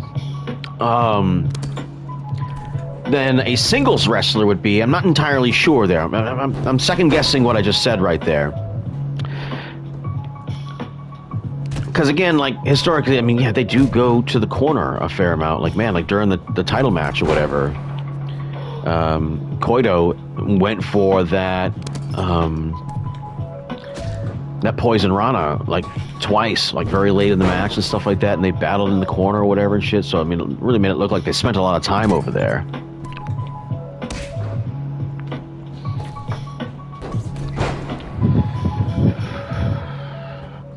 And to kind of like finish, to continue on with what Primetime was saying in the chat or whatever about how, you know, the injuries are relevant and stuff like that. Because again, I want them to make mistakes out there. I want them to, and again, it is, you know, to be human is to err, you know, is to make those types of mistakes or whatever and stuff, right? So like if the Beast like decides to go for like a top rope Frankensteiner or some shit like that real late in the fucking match, but he's too fucking exhausted to do it, and it may not have been the wisest move to do at that time, whatever, and someone fucking counters that shit, and like you have like a nice false finish out of it, or you get a finish to a match or whatever and stuff like that because somebody fucked up, right? And for a reason, you know what I mean? And you get some real good meat on the bone there, storyline wise and stuff like that, because the next time Beast wrestles that guy or whatever, will he or won't he make that mistake? Will he learn from that mistake? Will he, will that scenario even like, you know, rear its head again or whatever? There was a match going back a couple of years between Dennis the Take a Hit Man Hart and the $10 Million Man, Christopher York. I want to say that it was probably like...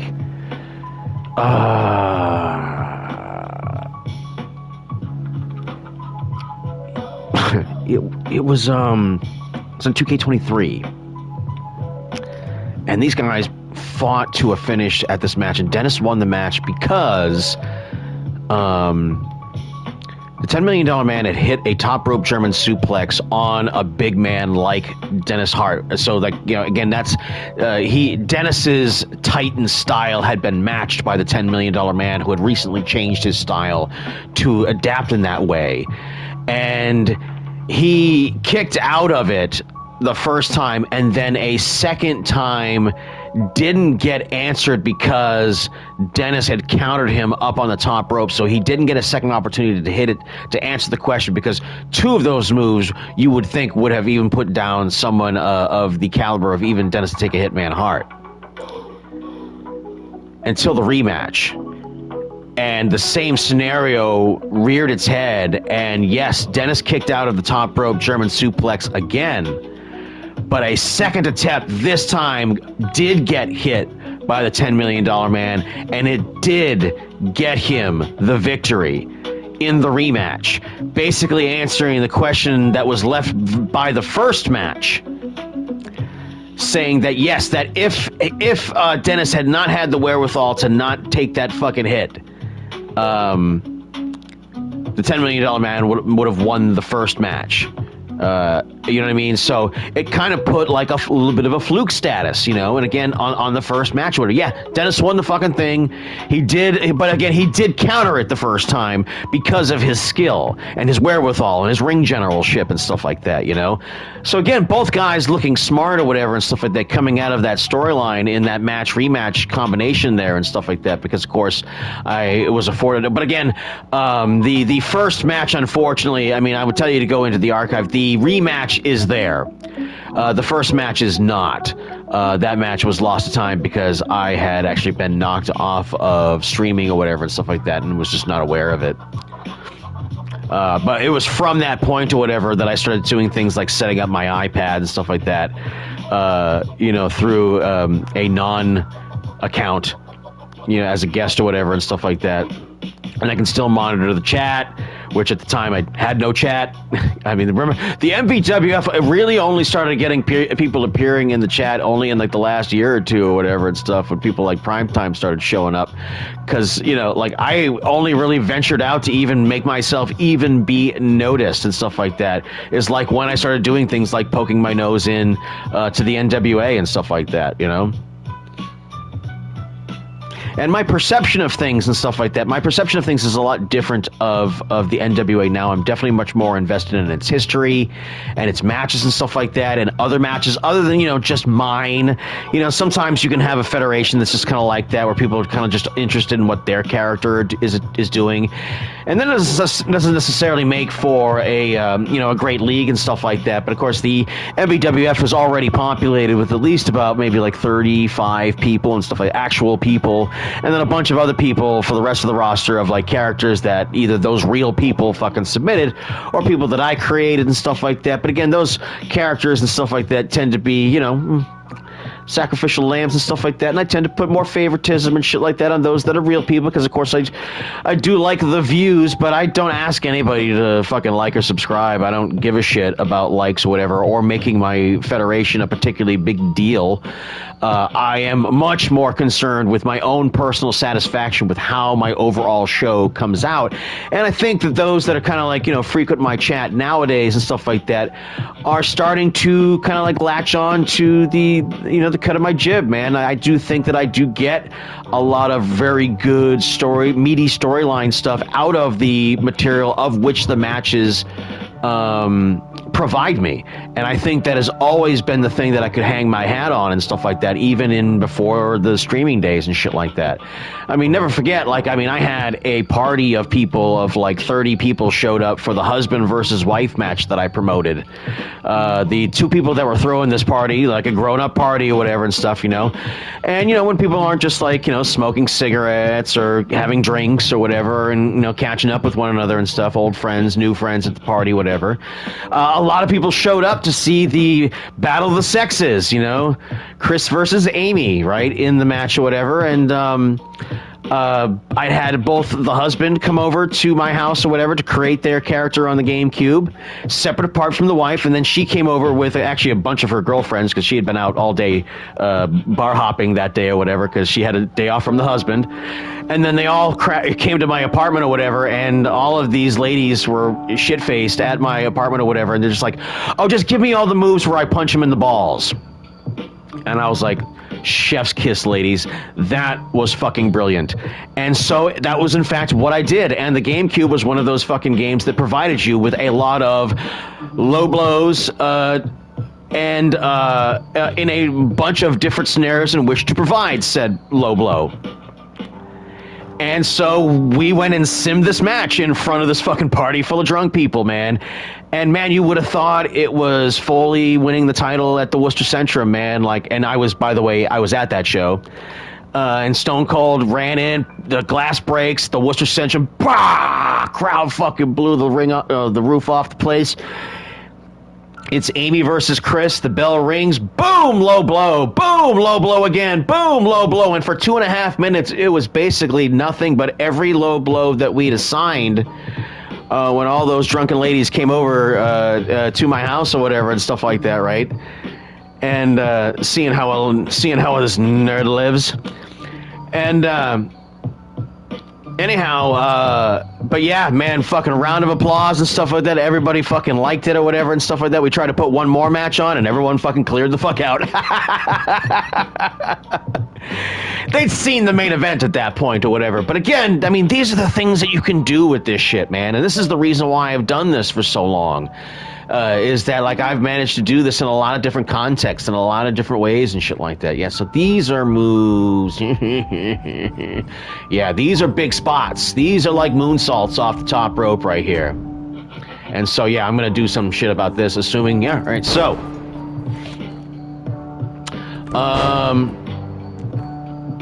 I'm going to give it kind of like a preferred sort of thing. Because, again, if I favorite it, he's going to do it every single match. But if he's got a lot of the high spots and all they are is preferred, then maybe there might be some variety there of repeats. No.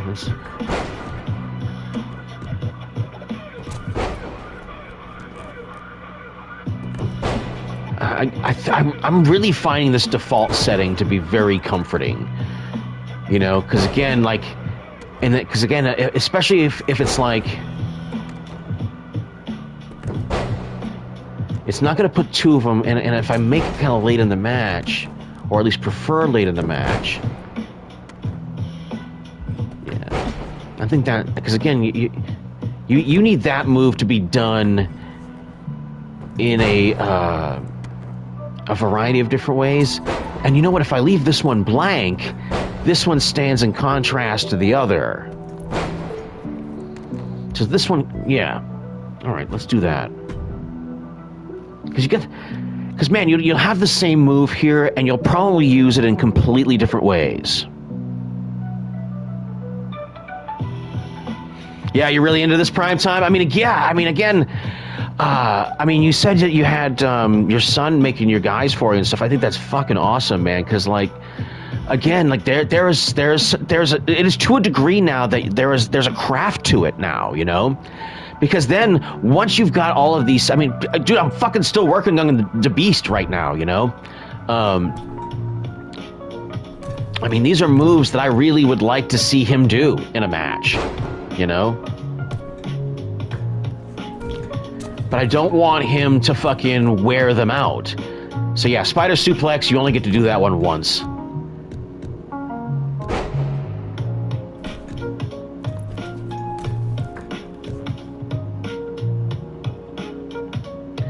Play match only, right? So, like, I see this. Seeing how this one sets itself up, and I don't know how reliable this is as far as what it's doing right there, where it sets itself up on the top rope. But it makes me want a late match only, this one here, because you get the spider suplex to be followed up by a top rope move that should be some kind of, you know, again, like even if it's not like a finishing move or assigned to a finishing move, it should be a false finish for some reason, in some way or another. And I think you'll get a bigger false finish out of it if you make it a late match only thing. But you only really get one bite at the apple for that sort of thing. Now, back superplex is a completely different move, done in a completely different way, in a completely different context. And I think that, yeah, so this one here...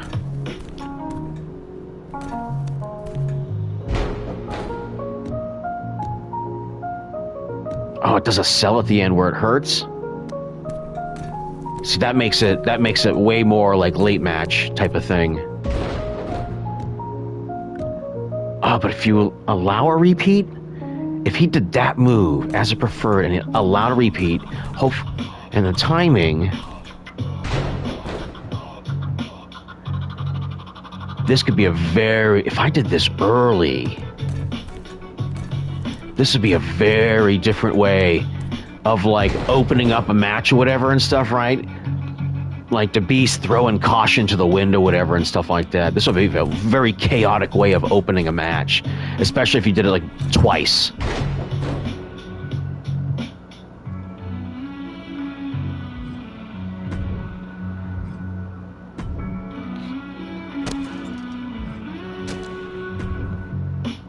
Coast to coast. Okay, so that one is a super high spot. That one has to be managed. Okay. This is not one you do early in the match.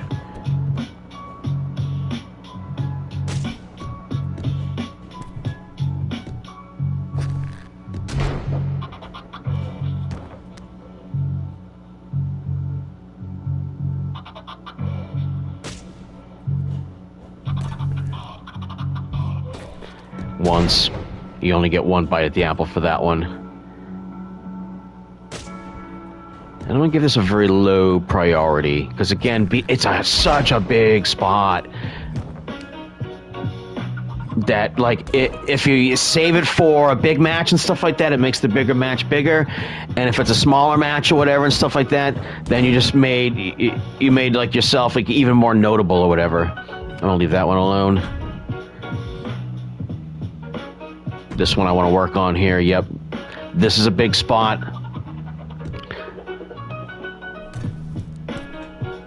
I like this one to be done very rarely. Only once.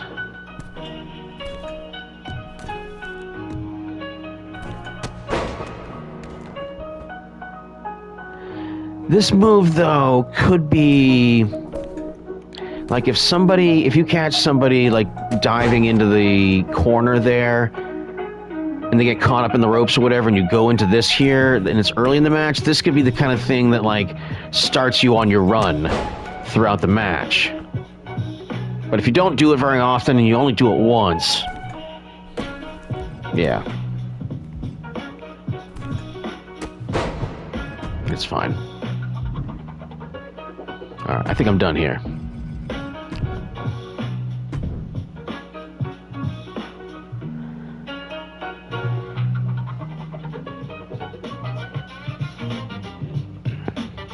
Yeah. So Primetime, this is the first time I've had a chance to talk to you since I changed. I did not change as many moves of yours as I thought I was going to. Like I did with you, like I did with a lot of guys and stuff like that, where I went in there and I gave you some more bombs and some fucking suplexes where like it really shows off kind of like your powerhouse style. But man, some of the athletic moves like the standing moonsaults and stuff like that, I decided, you know what? I like the fact that you do that stuff. The Stun Dog Millionaire though, that shit had to fucking go. Like that shit was just not what I thought you should be doing. All right, well, this has been a very insightful little stream that I've done here today. I hope you've enjoyed having a good discussion about like the philosophy that kind of goes into, crafting your guys. Let's just get off of that guy right there for a second here. He did a fantastic job. Give him credit, by the way. He went the distance, man, like fucking Rocky Balboa. But I don't want to look at his fucking codpiece anymore. And look at that beautiful motherfucker right there. Boom. And there's Damian Andrews, if you ever wanted to know what he looks like. That's the guy that calls all the matches. Yeah. Damian Andrews here. But yeah, this is I like to do this every so often or whatever. Like I said, I've not really gone that deep. There's a few guys in here. I'd probably say about maybe like a half, but Bones, Doyle, Dennis Take a Hit, Man Hart, Sensei Mark Selesky. Those are all guys that are like ironed out completely here, as far as like all of like those AI settings and stuff like that are all set. All of like their hit point, sliders and stuff, all of their personality. It's all that stuff is done. And I'm seeing the fucking performance, man. Like and I saw it translate over into someone else's complete settings and shit too, because Selesky went over to the EWF and wrestled St. Cloud over there, and man, what a fantastic match they had. Really felt like that match really stole the show on night 2. There was plenty of other good stuff. I really feel like, and just as a quick review, if any of you haven't heard my thoughts on WrestleMania and stuff like that, and by the way, Backlash, 3 fantastic shows, all for completely different reasons and stuff. WrestleMania Night 1 and Backlash being much more similar to each other than it was from like WrestleMania Night 2, which was like a lot more storyline meaty stuff that took place on that show, whereas like Night 1 was banger after banger after banger that just kept getting bigger and better and stuff. But again, Bones went into that the version that it seems to me that he has, and I probably will have him update me fairly soon before Beast carries on. But man, like I'm seeing like the saving of the good stuff for just the right moments and stuff like that. Like I'm seeing a lot more of that stuff like really starting to play out in my matches and with my guys and stuff like that, and I'm really starting to really get into it, because again, now that Beast is in here, like now it's still kind of like his guy or whatever and stuff like that, but I've modified things for the sake of the production of my show. Because remember, again, when you've got your Booker hat on, man, you serve so many different masters, because again, the game is also your master in all of this. It is going to tell you what actually the result of your work is going to be. And it's still a roulette wheel. It is still a card game. You're dealt certain cards here and stuff sometimes. Man, I didn't see that shit when I didn't see it coming when Jeremy got stripped of the belt. And I talked to Jeremy about it, and he's like, dude, it's like, I don't want to fucking give up the belt, but he's like, what else can I do? We've always adhered to what the game gives us for a result is the thing that we have to stick with. So if it's a bad call by the referee, it's a bad call by the referee, but the referee's decision is final. So Dragonheart Jr. lost that fucking cruiserweight belt, which he never should have done on paper anyway. But he did lose the belt because the referee didn't see him grab the bottom rope, and that was just tough titties, man. Tough titties. I need to get my fucking self a MVWF logo, wreathed in flames, Manch Vegas Wrestling Federation, and at the bottom in quotes, tough titties. Because that's what you get. Know what I'm saying, right? Like, and again, right, like also last night, and no one in the MVWF can complain when primetime Sean Sanders and W Styles, what a fucking weird match that was last night, man. A very unique match, because again, local talent has like 51 attribute points. Jimmy Controversy has like 43. They fucking went a half an hour with you and W Styles, man, and sometimes it was like you guys were toying with them, and the more you toyed with them, the closer they got to fucking actually maybe taking you. And fucking there was a moment fucking W Styles got hit with that rocket kick where he had to get saved, And if you hadn't fucking made the save right there, they would have tied the score there in that 2 out of 3 falls match, man. They went past the half-hour mark with 2 stellar. I mean, man, like I almost want to give them a tag team title shot out of that, you know. But don't get me wrong, the next tag team title match is going to be Primetime Shawn Sanders and W Styles against Adrian Knight and Kyle Empire, the core, with the Skinny Wolf at ringside.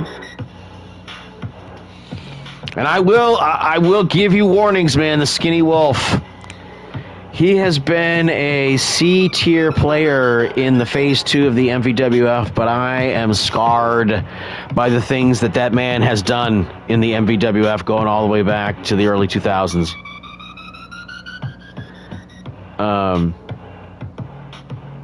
Yeah, I was wrapping this up here, man. But yeah, W Styles and Primetime Shawn Sanders for the World Tag Team titles.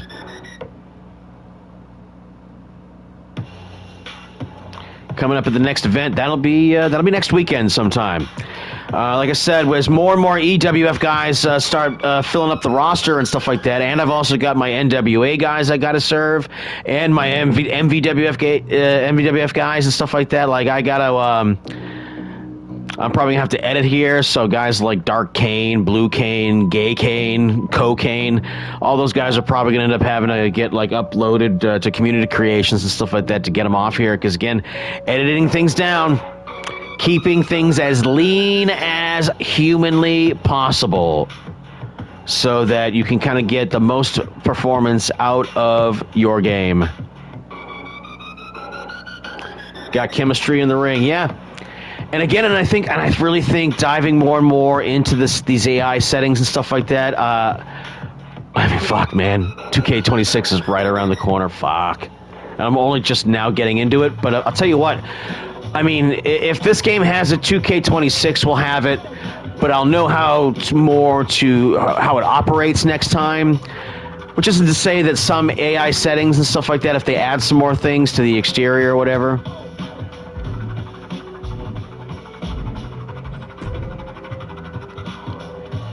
Let's just go take a look at that one more time before I log off here.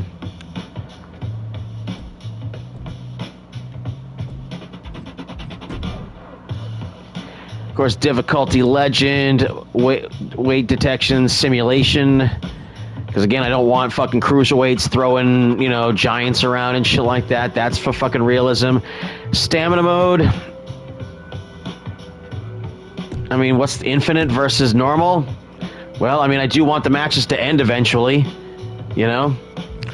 all of this other stuff, I mean, a lot of this stuff I don't know. I mean, trading blows, I had to turn it off. The chain wrestling, it was just doing it too much. It still does a fair amount of chain wrestling anyway. Rope break is on. A lot of the HUDs are turned off.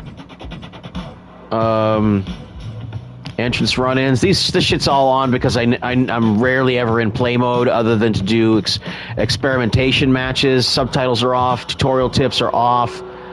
Off. Instant recovery is off. Possum attacks are on.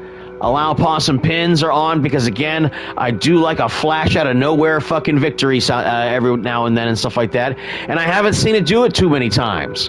But that being said, having that shit on, and again, I already went over like how much I really like that shit and how much I assigned the AI settings. Everybody's gonna get an AI setting for that shit, one way or the other. And everyone's gonna get it trying, and I'm gonna try to apply it to as many people in as many different varieties of ways as possible. Yeah. Elevation and stuff, man. Guys, keep in mind, primetime guys like Kid Christian and Local Talent have wrestled in the main event on my shows, and they only did that not because of any sort of fucking like booking trickery and stuff like that. Because again, sometimes I can find a way for these guys to win championships by putting them in multi-man matches and shit like that. But that's just fucking fair play, Because again, sometimes you have to fucking add some more guys. It can't always be one-on-ones, where most of the time, those guys will probably lose one-on-one. But they don't lose one-on-one matches every single time. It's just the truth. I mean, I can find a bunch. I mean, even though local talent jacked Dennis to take a Hitman Hart from behind, he had 41 attribute points. It was set up with a rivalry action for him to jack Dennis before the fucking match. I wanted to give local talent a chance, and it paid off. Ring escapes, I love the ring escapes, man. I love the fact that it really provides a way to survive longer in things like battle royals and shit like that, where guys can hide under the bottom rope and stuff like that for a little bit. You know, battle royals are things that I think have definitely improved a lot in the last couple of games and shit. I think Blaze, out of anybody, probably gets some of the best battle royal / gauntlets and stuff like that out of anybody and stuff like that. I've only done a couple of gauntlets and stuff like that, so there's really no comparison and shit like that. And I've also gotten what I've wanted out of those gauntlets. But historically, you know, I have not gotten a lot of great battle royals and stuff like that. Every now and then and stuff like that, you know, you get down to like a last two or whatever that put on a little show at the end or whatever and stuff. But ultimately and stuff like that, like, man, I am really enjoying the gauntlets and battle royals that I've been in LTD, because I'm either there at the end, going the distance, winning it, or just at least being there at the end, you know? And so, like, I've been very successful in the LTD in a very underrated way there and stuff like that. I've been making a lot of their own guys look good and stuff like that, while also being a fucking piece of shit heel and stuff like that, that honestly shouldn't be winning all of those fucking gauntlets and rumbles and battle royals anyway. But shit, I went the distance. I was number 2 in a rumble. I was the last guy eliminated and shit by Digital Dog, a guy that I have a fucking feud with and shit like that. I can't fucking complain how it's going over there and shit like that, you know?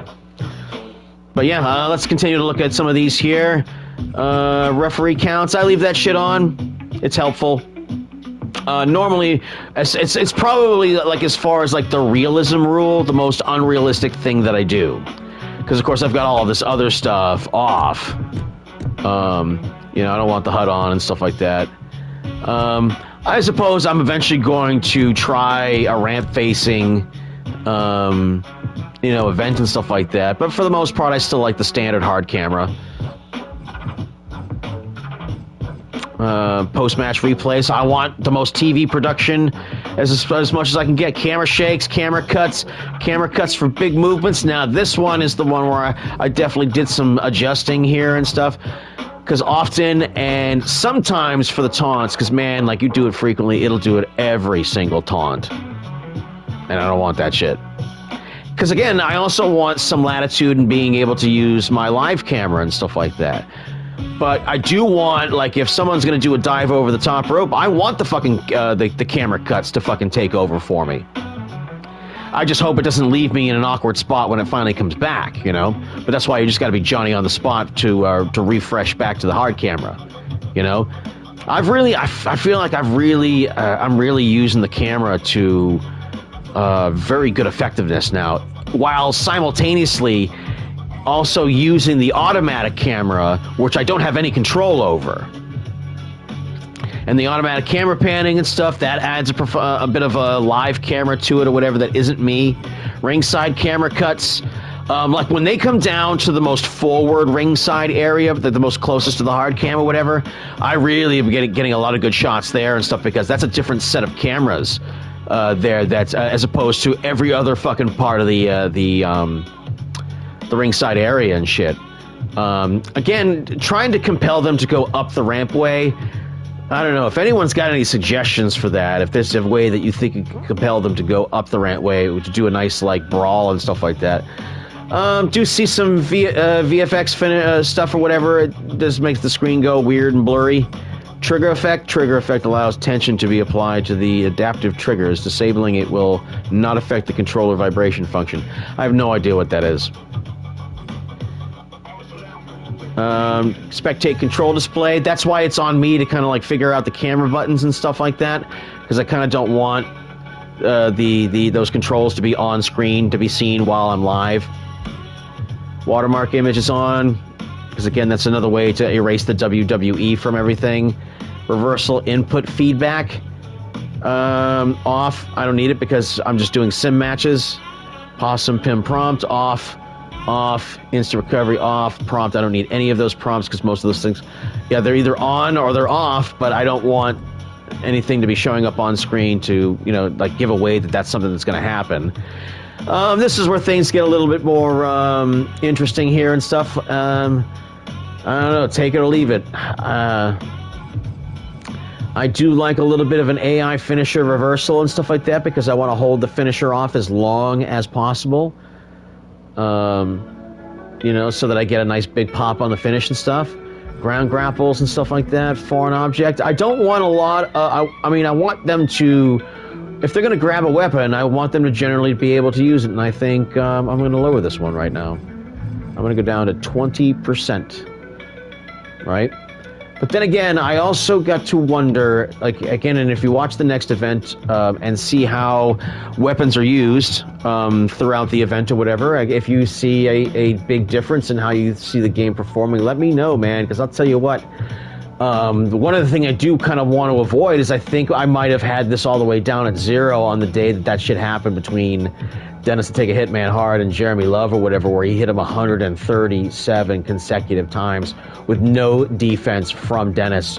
And he beat his ass in the ring. He beat his ass at ringside. He beat his ass all over the fucking ringside area with the barbed wire baseball bat, you know? Grab breaker. Again, I want these guys to look competent out there or whatever, right? So there should be, especially early on in the match, and the fatigue and stuff like that will make this stuff all less by default anyway, so giving it a nice score here between the combos and shit like that. Again, I also want them competent on their offense as well, right? So I want them to be able to go out there and, for just at least some degree, show some sort of defensive competence, so show some offensive competence. The submissions are up there, whatever. I could probably turn this down a little bit here. I don't think I need that to be that high or whatever, because I do want the submissions to start coming or whatever, but I also want them increases or decreases how often the AI superstars will perform submission holds. So this is like an AI, you know, deciding which it is more likely to select, which again is still akin to the kind of settings that we were just going through, right? And I decided that I wanted, for the Beast and everybody else that I've also chosen here, because I'm pretty sure I've been pretty consistent with this, except for probably Jeremy, that I didn't use much of that AI setting stuff in universe mode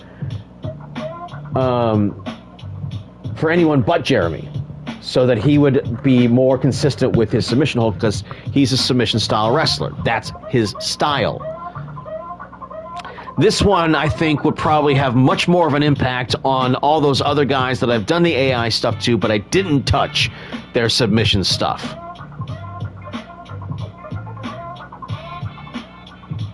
But I gotta wonder how much of Jeremy's settings that I specifically gave to him to increase those submission holds being used, specific ones anyway, more frequently, is going to be affected by my reduction here, or if, you know, again, it's still not really going to look that different from, you know, his preferences and stuff like that, because the ratio still, it favors him to use those submission holds. Dives, I like dives, man. I like exciting matches and stuff, and I'm going to give this another I'm going to go up to 60 on this one. Springboards, hate those moves. Grapple rate, strike rates, I mean, you're going to do a lot of them, you know? Limb targeting, dodging, I want them looking fucking competent out there. AI trading blows is turned off in the other menu here, so I don't know if even touching this slider right now would even do anything.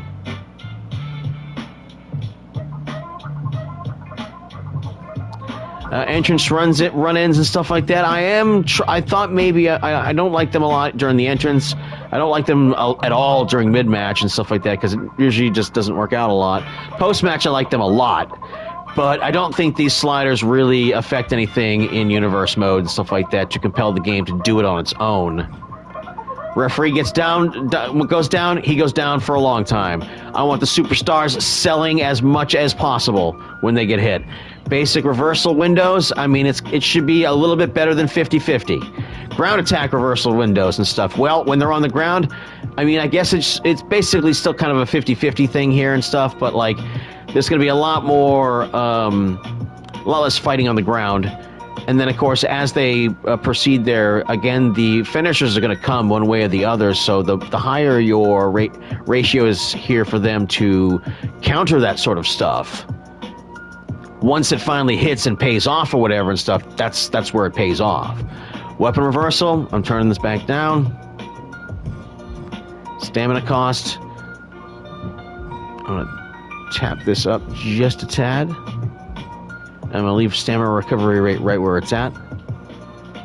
These are going to stay.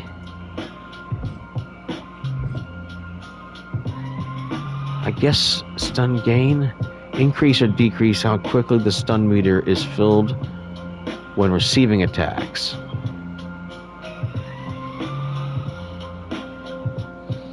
I chose this one to be less than 50 because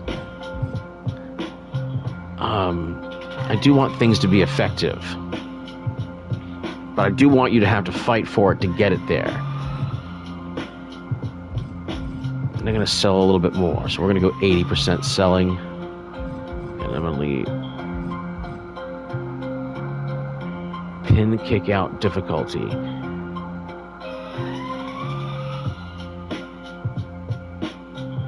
And I do like a little bit of kicking out. But I'm gonna subtract. I'm adding 2, but it's actually making them less likely to kick out. And I think that's gonna do.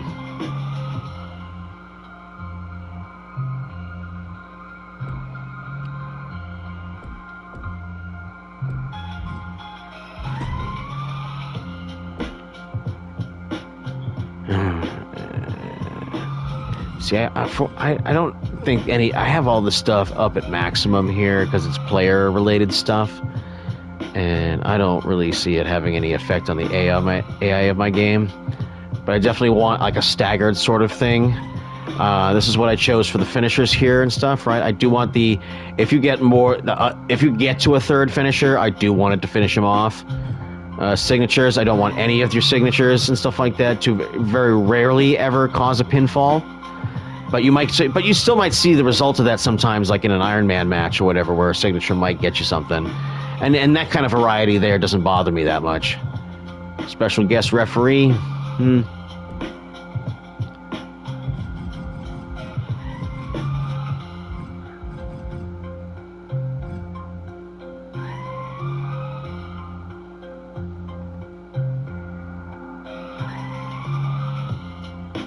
I'm not too sure about these.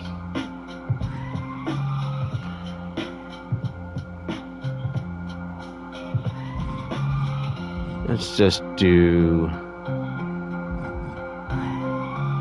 2 of those. And we'll do 2 of those in that direction.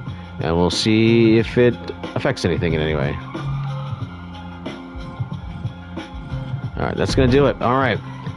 Well, I tried to wrap this thing up about 20 minutes ago. And I think that's now is the time to do that. Thank you for joining us if you're still here. Prime Time, the Beast, El Toro. Who else showed up in the chat today? Giggibly? What's up, Gig?